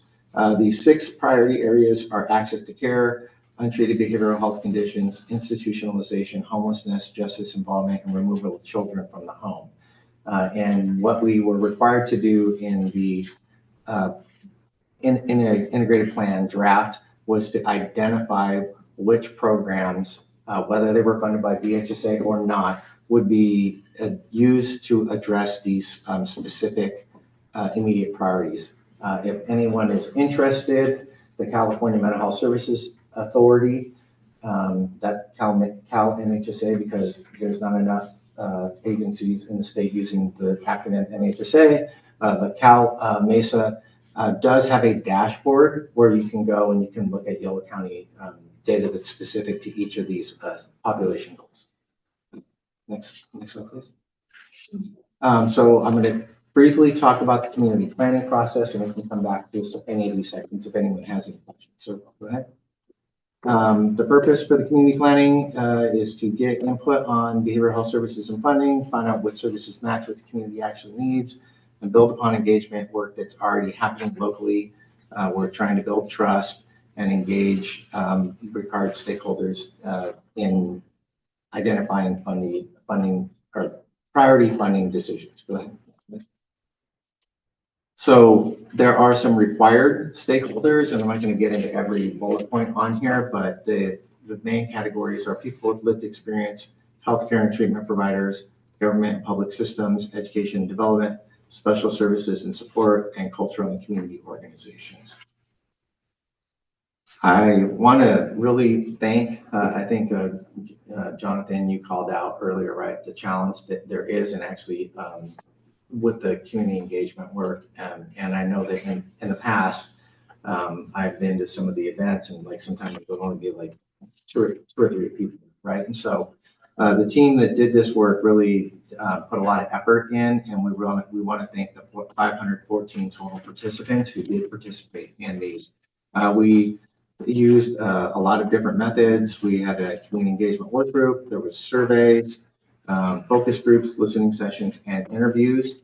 And the key themes across all of the stakeholder groups were concerns about fragmentation and coordination, that stable housing, it would be critical for behavioral health outcomes. So identifying housing as a foundational need, that there was a need for early intervention and specifically crisis-driven systems. There was concerns about our ability to provide services in a culturally responsive manner, and there were specific concerns that were identified about language barriers and cultural stigma. There were also concerns about resource constraints and workforce capacity, and relationships and collaboration as strengths. So these were not necessarily concerns, but identified that strong partnerships and dedicated staff are an asset that the county has. Next slide, please. So I'm going to talk for a moment here about the draft budget and the categorical spending plan. As I believe multiple people, including Supervisor Frerichs and Villegas, have pointed out today, the county is experiencing pretty significant budget challenges. And so that was a consideration that we were making in the development of the plan. Behavioral health has experienced some significant financial challenges for fiscal year 26-27 that included deficits on multiple funding sources, including the BHSA. When we crosswalked everything over from the MHSA to the BHSA, we kind of moved the furniture around a little bit. We were still coming up a little short, and it was because of the way that the services were put into the different components. And we specifically had a structural deficit in the behavioral health services supports and services component of approximately $1.1 million.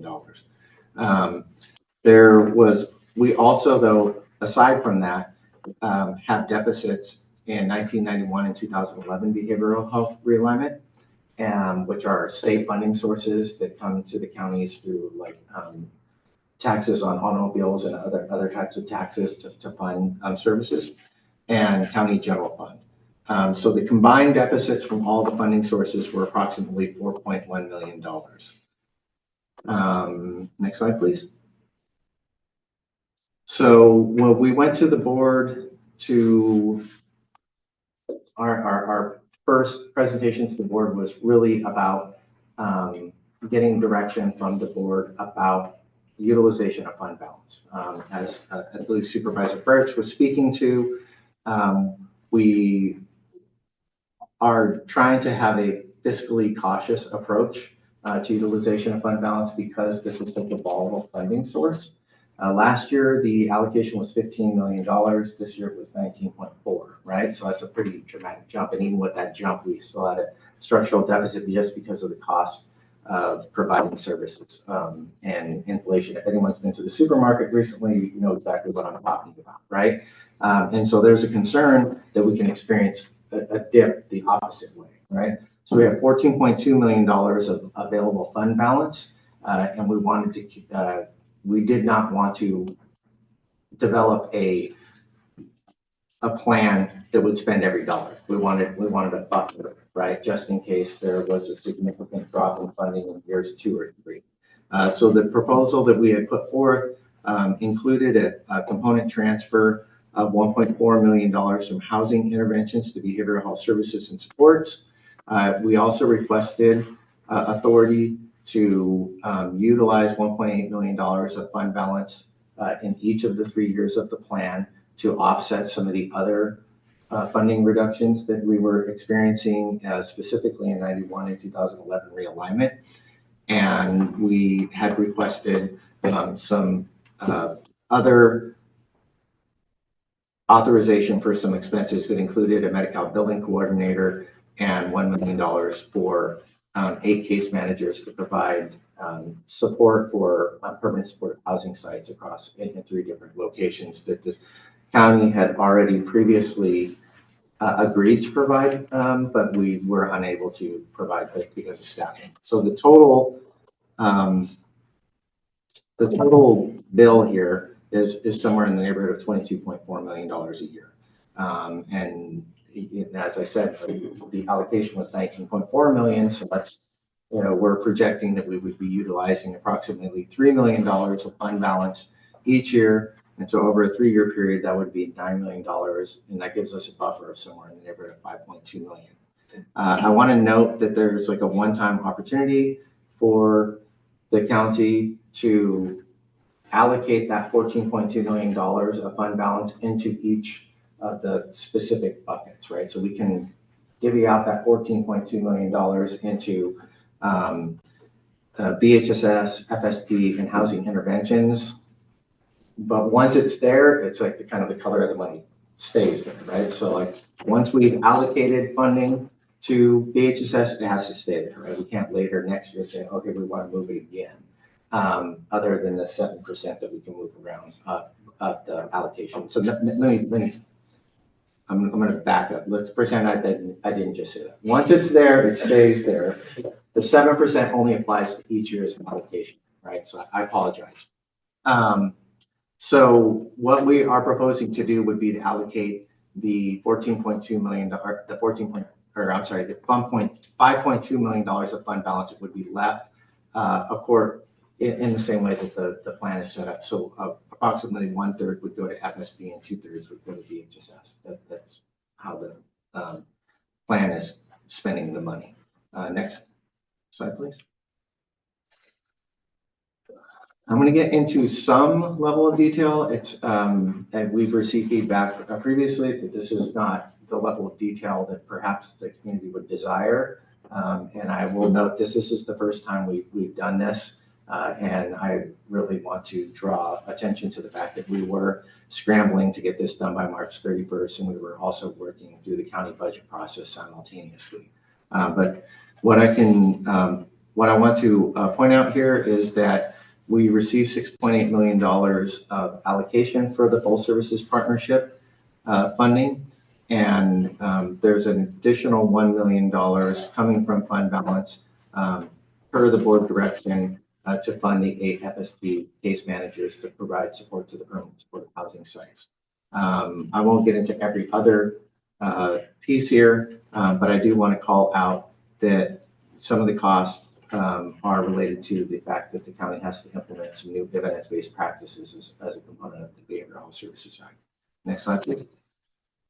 In Behavioral Health Services and Sports, I want to note that this is, we have $6.4 million of an allocation, and the total here is over $10 million. And we are pulling in $1.4 million for housing interventions and $1.8 million from fund balance each year in order to make up that gap. Next slide, please. In housing interventions, this one is perhaps the trickiest for us to budget, just because there are some pieces here that are known and unknown.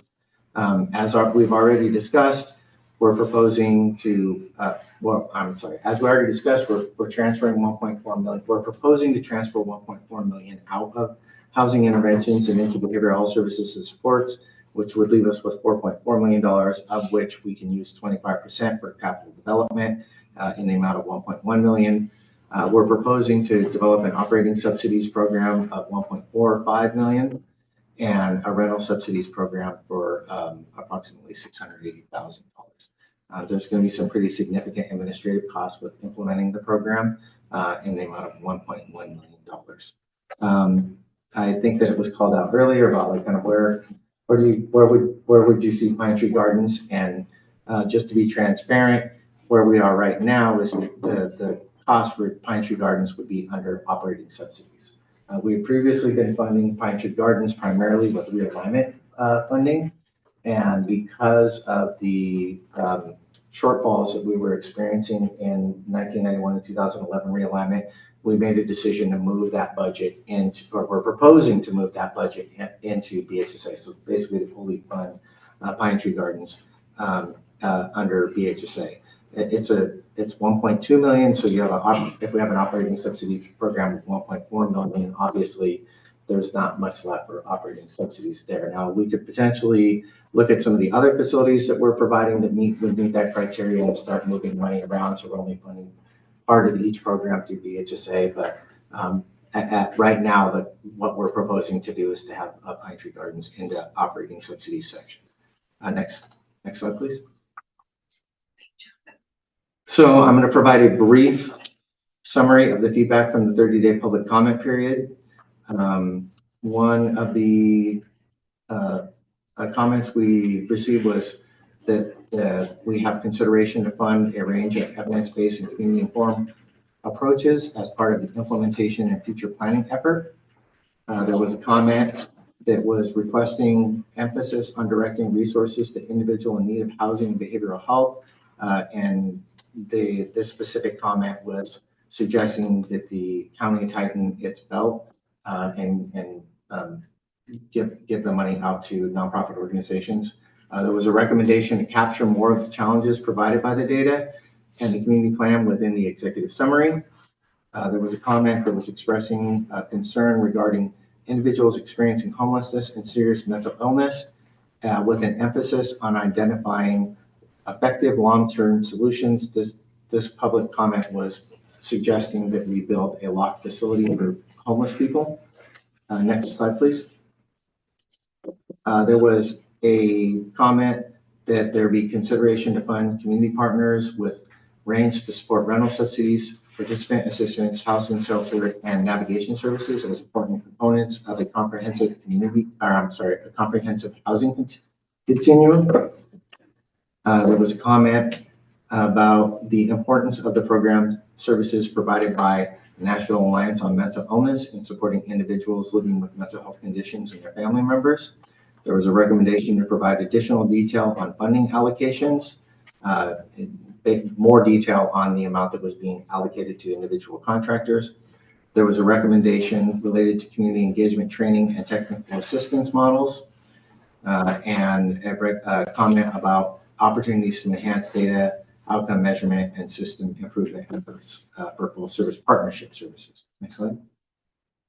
We received a comment that provided a recommendation to provide at least $5 million in funding for rehabilitation of improvements to existing homes in the continuum of care, to develop a prioritization and community engagement process for rehabilitation of these housing and other residential care options, to fund a long-term study and funding strategy to define the need for additional housing and other residential care options, and encouraging HHSA to develop community partnerships to raise funds to jointly invest in priority projects identified through the above reference recommendations.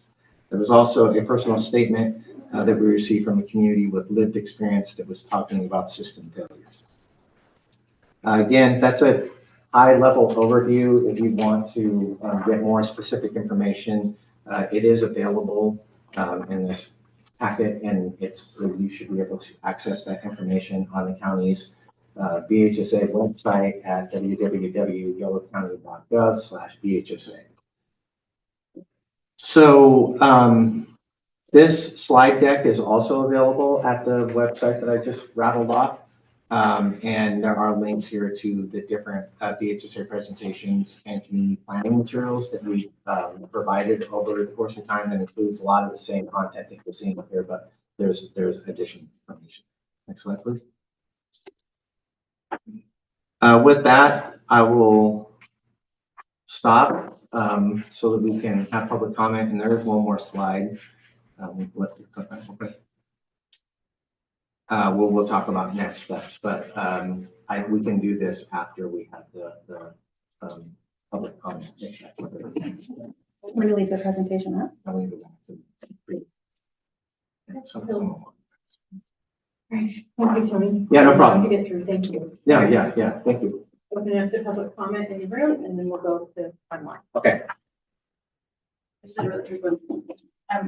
I would like to comment on the need for outcome measures in the plan. They might be in there, but I've read it and didn't see it for the system through which there's a number of people you're gonna serve for all 3 years in each of the programs, and it would be nice to have a summary of how you're gonna measure whether you achieve those goals of the number of people served. Okay. Thank you. I'm sorry, Trey, could you repeat that, please? Yeah. Sure. So just, the plan right now has the number of people trying to serve in each year of the 3-year planning process. So it would be nice to also have a description of the way through which the Health and Human Services Agency is gonna measure progress for achieving those goals. Thank you. We do online, Christina. We'll do that. Oh. I'm not sure. I don't see any hands up, but I don't know. We don't have the full screen. Not sure. Okay. There we go. All right. Have a comment online? Anybody? Okay, great. All right. I'm going to close public comment. And Tony, if you want to go to your timeline. If I can find it. Sorry. One moment, please. Like, not sure where we're at. All right. Yeah.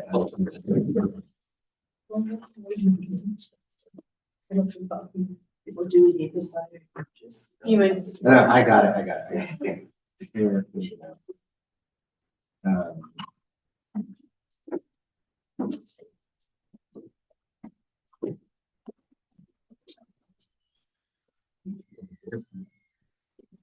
My apologies, well, I'm gonna do it verbally, right? I apologize, our staff support walked out of the room for a moment at the perfect time. So. If you can't find the slide, I'm gonna go back up to Chris, because I did. Okay. You would have questions, so I'm gonna. One comment on this, we had a group that did a site visit out of Safe Harbor. We did a tour at Farmhouse last week. And both facilities need work, but they're not the only ones. And just kind of bouncing a little bit, or a history lesson, the new board members, the MHSA money for a while always seemed to go up every year until it didn't recently. So having a good fund balance in case it goes down next year is important to maintain.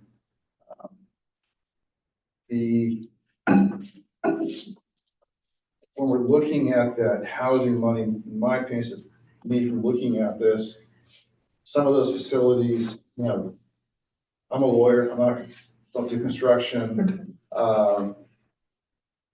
Safe Harbor is new, it was built in 2008. It hasn't had a paint job outside since then. That was 18 years ago. It's got paint flicking off the beams. It needs a paint job. As a homeowner, if you don't maintain your house, it's going to fall apart and the costs are going to go up going forward. But other people comment when they saw a farmhouse, but it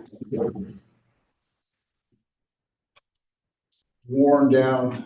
I have a concern for looking at spending the housing money on that facility. Can be rehabilitated, over almost. And so when we're looking at our process for that $1.1 million, there's a lot of nonprofits out there. You need to have more community engagement. I don't know if that's in conjunction with HPAC, which is a whole different kind of organization. We need to have a ad hoc committee on this particular issue, or what would be helpful for the board in getting information and community engagement so that they have all the information that they need to make decisions. What I wouldn't want to see is us spending a bunch of money on assessments on facilities and we don't have the money to actually allocate to them. But we need a process and more community engagement to do that. So. I mean, I agree with you. I mean, seeing the two presentations tonight, and I've been quiet. I'm just kind of like I'm still learning, and so but from the presentation and the materials that Trey gave, I just want to point to kind of you, Tony, and ask, like, how do you see that as fulfilling? Like, is that, I know all the programs sound great, and I'm bought in, but is it equitable as far as kind of like, making sure those dollars are delivered to Yolo County in an equitable way to fit the demands and where they are in the county, or how does that match in your mind? When you're talking about is it equitable, are you talking about the capital development approach that's being proposed? So I mean, again, I'm still learning. Sure, yeah, I just want to make sure, I'm understanding. Like, I'm so impressed by the level of conversation, I'm almost like, a little bit, you know. It's kind of like playing a complicated card game. Actually, in any event, I just looking at the presentation, it seems that there's a lot of layers of housing, right? And that you really need all of them. All of our communities need all of them. And just seeing what's out there, it seems that West Sacramento is missing some levels of housing and I'm sure there's a need there. And I'm wondering, kind of like, I know that we talked about there are amendments to this plan that can happen every year, but I also kind of I see unmet needs, and I'm just thinking of my family as well. Sure. In that, so I'm kind of, I'd like your take on that. I'm not 100% sure if I fully understand the question, but I'm going to talk, and then you just tell me if I'm getting close to what you. We only have so much money, right, for this housing intervention program, and it's kind of prescriptive in the way that we're able to use the money. Right now, we do have some flexibility, for example, like, so we can do operational subsidies or rental subsidies, like we can use the money to kind of help specific individuals get into housing, right? But the capital development piece, we're limited, right, with the 25% of the allocation. And I think that the reality is, in 2026, $1.1 million isn't going to do a whole lot, right? The only way that I could, the only way that I could personally see the $1.1 million being effective for new housing would be if it was a project that had already amassed a lot of funding, and that perhaps could use the $1.1 million as a way of leveraging additional funding, like some sort of a grant where they're able to use the 1.1 million to draw down like 10 million, or I don't know, you know what I mean? Other than that, I don't really think that it is practical, you know what I mean? That just because of the sheer costs that are involved with it. There has been a lot of energy around this conversation around utilizing the funding to repair some of the existing facilities that are in, but then it becomes like, well, how is that equitable? Like, how do we do that? Especially when we're receiving feedback from the community that 3 million wouldn't even be enough, right? And so, like, kind of what would that process look like? And so, what we're proposing is to do like an RFP process, right? To release an RFP with multiple scopes, right? So where you could have an individual who says, well, I've got an opportunity to leverage that funding to pull down more funding to build new housing, right? Or we could have specific facilities or individuals say we could use this money for rehabilitating a specific site or something like that. And what I would propose is that we would have community involvement from the Behavioral Health Board to participate in sort of evaluating those proposals, right? Now, it's not my call to make, right? I mean, ultimately, this is something that really needs to go to the Board of Supervisors to kind of make some decisions about how that would actually work. And just to be honest, I had a conversation earlier today where I was talking through that, and there was like some elements of it that were problematic, right? That I hadn't even considered. So, for example, how would we even know to properly evaluate a proposal, right? If someone's saying, hey, I need a new roof, right? But then the rest of their facility is just shot, right? And it needs to be condemned or something. I mean, that's a pretty drastic example, right? I do think that it's still an emerging conversation, but it's something we're going to have to figure out fairly quickly if we're going to be able to make practical use of the $1.1 million. Now, that being said, I also don't think that it's like we have to fall over ourselves getting to a solution with this, right? Because we can, that $1.1 million can roll over, right? And so it really just depends on, I think,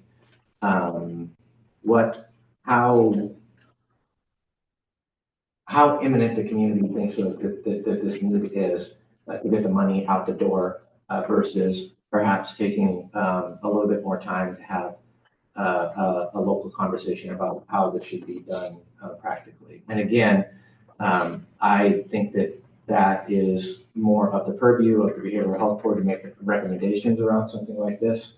And also, ultimately, it would be, we would be taking our direction from the Board of Supervisors around that.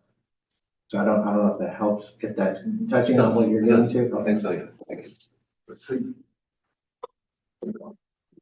I don't know, I'm probably way too naive about this, but I'm thinking about it from the perspective of if you're buying a house that you have to renovate, okay, and there's a certain element of compliance that the county has in terms of housing and would it pass code and those kinds of things. I mean, like I say, this may be really, really naive, but doesn't the county have some element of structural expertise within the county that looks at facilities and says, that this would pass code and these are the kinds of things that are problematic with the facility, such that it is reparable or not reparable, or, can we not use ourselves, our own expertise to some extent to figure out what are the kinds of things that would make sense to invest our own dollars in?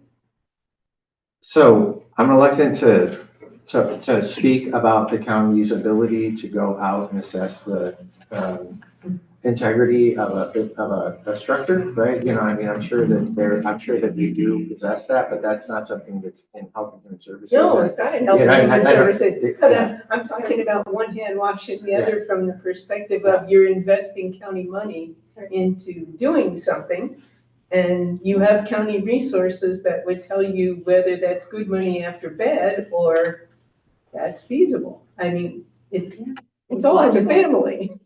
Sorry, I'm not sure if Lou has something to add. Yeah, I just wanted to say, within, I don't mean county government, but geographically within the county, there's a number of housing development organizations.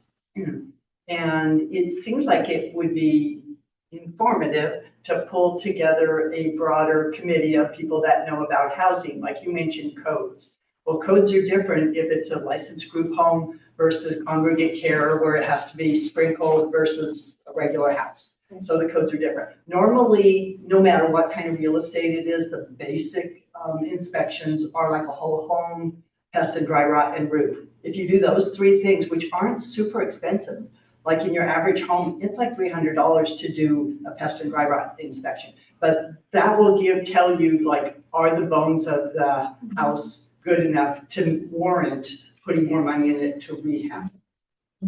So anyways, I would be interested in working with such a committee. I wish Petrea had stayed here because she was partly involved. But the average home purchaser wouldn't purchase a home without doing that. And sometimes the Habitat for Humanity will have a subgroup that works on rehabbing housing for seniors and things like that. I don't know what's in this county or Sacramento or a combination, but there's a lot of housing experts out there.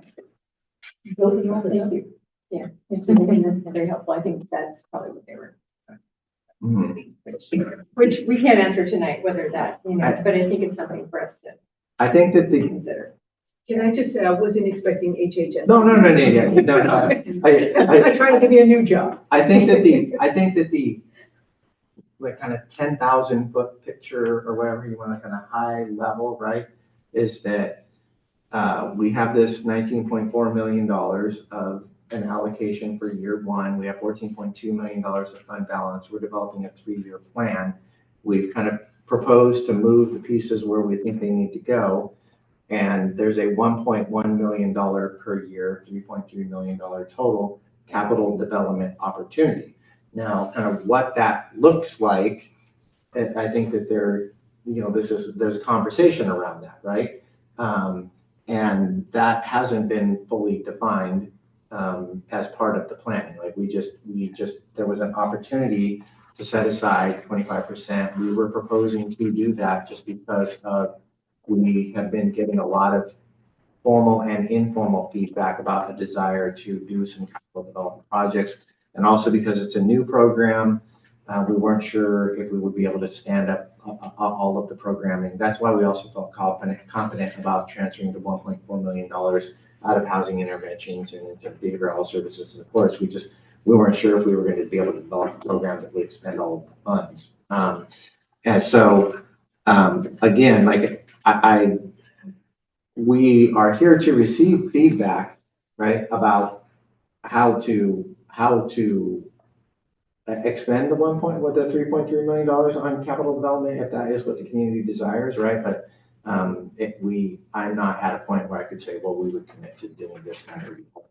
And if I hear you correctly, it's not like, yes, it's a need, but you can still keep that 1.1. We don't have to decide tonight or tomorrow how that is. My opinion is that we have time as a community to make to have additional conversations and make some decisions about how to prioritize what we would fund and how to do it in an equitable manner, right? That's my opinion. And we take our direction from the board, right? And we are having a community process to receive input to inform the recommendations that we would make to the board. Yeah, and it sounds like there's other folks who might want to give the board more information as well. So that's something we need to determine tonight. Mm-hmm. Any other? As far as the recommendation, so then, for the overall recommendation, we're approving that, recommending that to the board, or we've done This is so my far. first time. I'm not sure if this is. Recommending what? What the So- spending plan they have, or so- is it, I think we're, it's a public. is it So- comment where we have time to do more with the public engagement, especially on that capital improvements? So it seems like So there the needs purpose. to be more engagement with all the different nonprofits that provide housing. So the purpose of tonight, the public hearing, is for us to receive feedback, right? Or for the agency to receive feedback that will be captured and then decisions will be made about the recommendations to the plan. And so if there is additional feedback to receive, we're happy to receive it. Now, to your point, the Behavioral Health Board taking potential action on making a recommendation, that's a separate matter than the public hearing that we're having. Okay, that's not today then. That's up to you. I mean, that's up to the board. I think that the plan was, again, there's been, many people reaching out, wanting to share information with the board. It sounds like we have other nonprofits, that want to share information. There wasn't the intent that we'd be making a recommendation today, although I think that the hope was that we would, but that was not the intention of it. To the best of my knowledge, the board is not required to make a recommendation. Correct. Right? Yeah, I think in the past, that's what we've been told, that we're not required to, but Right. some years we have, just to sort of give you. That is my understanding as well, right? But the board is not required to make a recommendation, but the board has it's at the board's discretion whether or not to recommend something, right? I don't hear motions. I have a question, sorry. So is there an expectation that at the next meeting in June, there will be others who will have ideas that will be coming forward on recommendations? So, Or is this well, closed? that brings me into this slide here, right? So, I certainly am not trying to shut down the conversation. I'll defer to Madam Chair about when to formally close the hearing, right? But the next steps here, well, this says next steps. Some of this is in the past. So we did submit our plan to the Department of Healthcare Services on March 30th, posted the plan for 30-day public comment period, which has ended. We're having the public hearing right now. We are currently reviewing the DHSS, the Department of Healthcare Services feedback to revise the plan. And then we need to return to the Board of Supervisors with a final recommended plan and seek their approval before June 30th. And so we're running out of board meetings to do that, right? And we're gonna need some time to develop the presentation and the staff report. And more likely than not, we would be getting into sort of like that last meeting date in June, right? Is probably where we're gonna end up. And so again, if the local behavioral health board wants to consider making a recommendation, you would probably need to do it before then. Yeah. So I'm gonna go ahead and close the public hearing. Okay, all right. Because it feels like. Yeah, we're if done. you don't want to conflate them. We're done. Thank you. Yes, okay. So then, yeah, if you have one more meeting, technically, certainly, if the board would like to invite others to present, something we can work out for June. Yeah, no, I wasn't necessarily Right. saying that was the case. I was just Trying to figure curious it if out. that was what was. But it sounds like we'll be probably beginning. That would be the. So I'm going to move to the Tony's report, and I'm going to ask if anybody has any, remind everybody of the process that you give us. Who wants to pull what agenda item off of his agenda item, his topic, and then. So I don't believe that a report was, I apologize, I was on vacation. Okay, well, then we don't have one. So I can do a verbal report. Okay, all right. Yeah, all right. So then we're gonna move to, we have our ad hoc committee report out. I know Melanie is out, Well, I cover for her, Okay. Deep can step in. We conducted the site visit, it was April 18th. We have a draft, for Safe Harbor, excuse me. We have a draft report. We're kind of rewriting the format a little bit since it's a new process. We're starting over. Once we have the draft done, we're going to send it back to Safe Harbor to give them a chance to review it, to make sure we didn't get anything wrong. If there's something we got wrong, they can respond, and we can get accurate information to the board. And then go through a review process internally for the jail. There is a survey that the Public Defender's Office conducted on clients. We have a copy of that. We have permission to share that. Working with Yolo NAMI to set up a public engagement. Over the years, I've had a lot of comments from parents about services in the jail. So we give the public an opportunity to give input before we do a site visit. That'll probably be, I think, sometime in June, early July. And then, so we're also looking for individuals interested in being on that ad hoc committee to go participate in the public engagement and also do the site visit. And then Pine Tree Gardens was looking into the future. I believe that you're looking at possibly creating an ad hoc committee to put all these together a little bit over a time period, or look at other sites. I think so first of all, thank you. You guys have done great work. I think what I understood is what you determined is that it would be better for this group to be consistent and to continue with the site visits. Then we'll just close and open an ad hoc. Or so if you want Pine Tree Gardens, we would create one, but that it would be the three of you driving it, because there's a lot of questions around process. Okay. Making sure we're communicating with facilities in an appropriate manner, in the sense that they know what's happening, and so they're not nervous because they're not sure, and all those things. So I think to create the process, and so that was maybe a suggestion. If I misunderstood, happy to change it, but that was my understanding.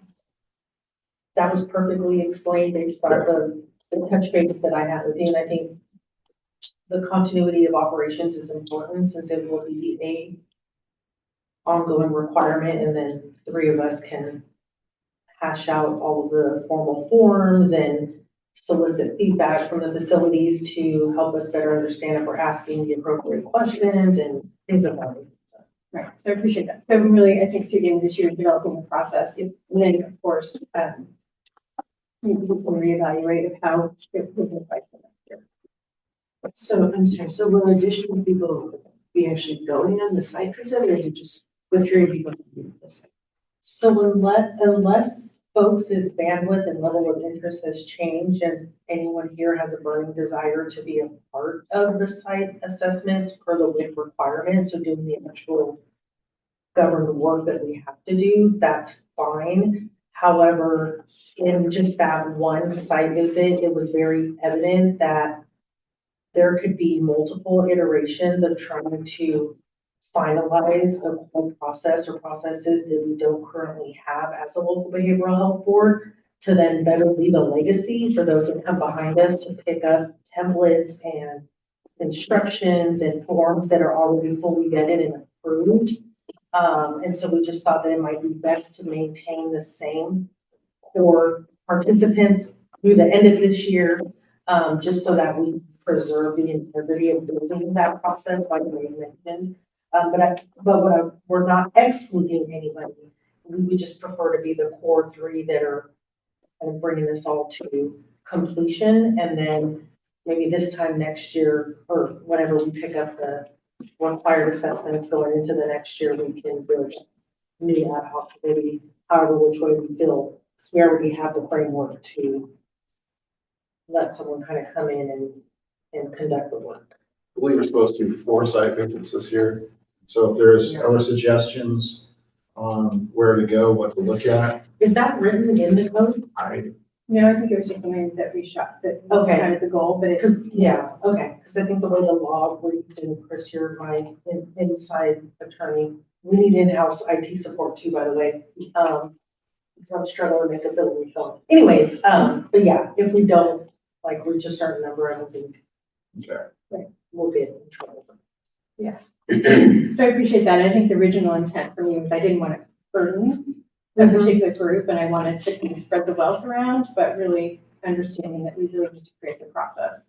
And that's really hard to do if you're, rotating teams through. So I really appreciate that recommendation. So that's where we're headed. Then there's also tours, right? So there's site visits and then there's tours, and tours I think are very different, and those can be open up to everybody because they're not under the same rigor as a site visit. And so I think just to distinct, if people are really interested in tours, that's something different. Well, I think we have the flexibility if someone else wants to go on one of these site visits. Yes, you guys can add decide. them to that team. Yep. If wants to go into the jail. Yeah. And we can belabor this point later, because I know we all want to get home. That's not it. But I do think that there's something to be said to talk about the administrative burden that we could potentially have on some of these leadership teams who conduct these required assessments. And I would just say that, Meg, it would be helpful if we could leverage your support to kind of help us with those boilerplate, happy to emails and thank yous and things like that. So that was not lost on me when we met with Safe Harbor and their leadership team. I mean, we're kind of looking at a lot, just like we're supposed to be providing critical services and, not sharing pictures of our dog and our kids, even though that was important. Yeah, happy to. We can talk about those logistics later. Yeah, happy to. Okay. All right. So we'll close that section. Sorry, but you can, I know you probably are going to defer your report out from communications. Yeah. Okay. All right. Okay. So and close that section and move. I don't know if there's anybody else who has a public comment before we go to the future. Did I get assigned care court? What is that? I'm not. I will have to. Someone said it at the last meeting. We're gonna have to go back and redo it. I think. Do you want to know what care court is? Well, was I even here? Oh, that's why you got assigned it. Okay, that's the communications and about care court. So we okay, it might have been just. Yes. Yeah. Kimberly has her hand up. Kimberly, can you work? Yeah, Kimberly probably did. Yeah. Kimberly, you have a question or comment? Yeah, so I know we were talking about presenting the annual report at a Board of Supervisors meeting at some point, and I think June 2nd was floated as a potential date to do that. Is that confirmed, or is that still kind of up in the air? I think the dates have changed for our Board of Supervisors. Have they not? Is it June 9th? June 9th. Have you heard back? We still have some documentation that you'll have to do, but yes, you should be able to be on the board agenda. It was a conversation through the clerk of the board. Okay, is it June 2nd or I'll June 9th? find out this specific date for you because I think the board dates have changed. Okay. Okay, got it. Thank you. Right, so Sorry. Go ahead. My other question was like, who else on the annual report committee was interested in presenting? Is it all three of us or? Very much. So And we can, go ahead, Supervisor Kurtz. Kimberly, just and for everyone else too. I mean, I'm pulling up the long range calendar right now for the board, and it does still have it on June 2nd as an update. I mean, that may have changed, Christina, but this was the long range calendar as of yesterday's board meeting. So I don't know if maybe there's some change. Even us on the board of supervisors don't necessarily know what's going to be on the agenda. So in the next couple meetings. So anyway, it very well could have changed, but the current long range calendar shows it on the June 2nd board meeting. So Okay, perfect. We can follow up, Kimberly, on that and get back. We can get back to you on that. And make the Got it. determination. Yeah, just wanted to check in for like future planning. Thank you. Yeah, appreciate it. Okay, for agenda planning for next month, it sounds like there's still interest to really hear from other nonprofits related to housing. If there are any other topics that we would like to try to put on the agenda for next month. No. Okay, so we'll stick with the housing has kind of been where we've really been looking for more information. So we'll continue on that track. Okay, well, I just want to thank you. Sorry we went over everybody. Tony, thank you. Thank you to all your staff. Thank you for everybody in the public that's super passionate and giving us some feedback because as you know, we're really looking to improve our community engagement. So thank you. And thank you, Supervisor Ferris and Supervisor Villegas for your support tonight. welcome everyone. Right. Thanks so much. Meeting adjourned.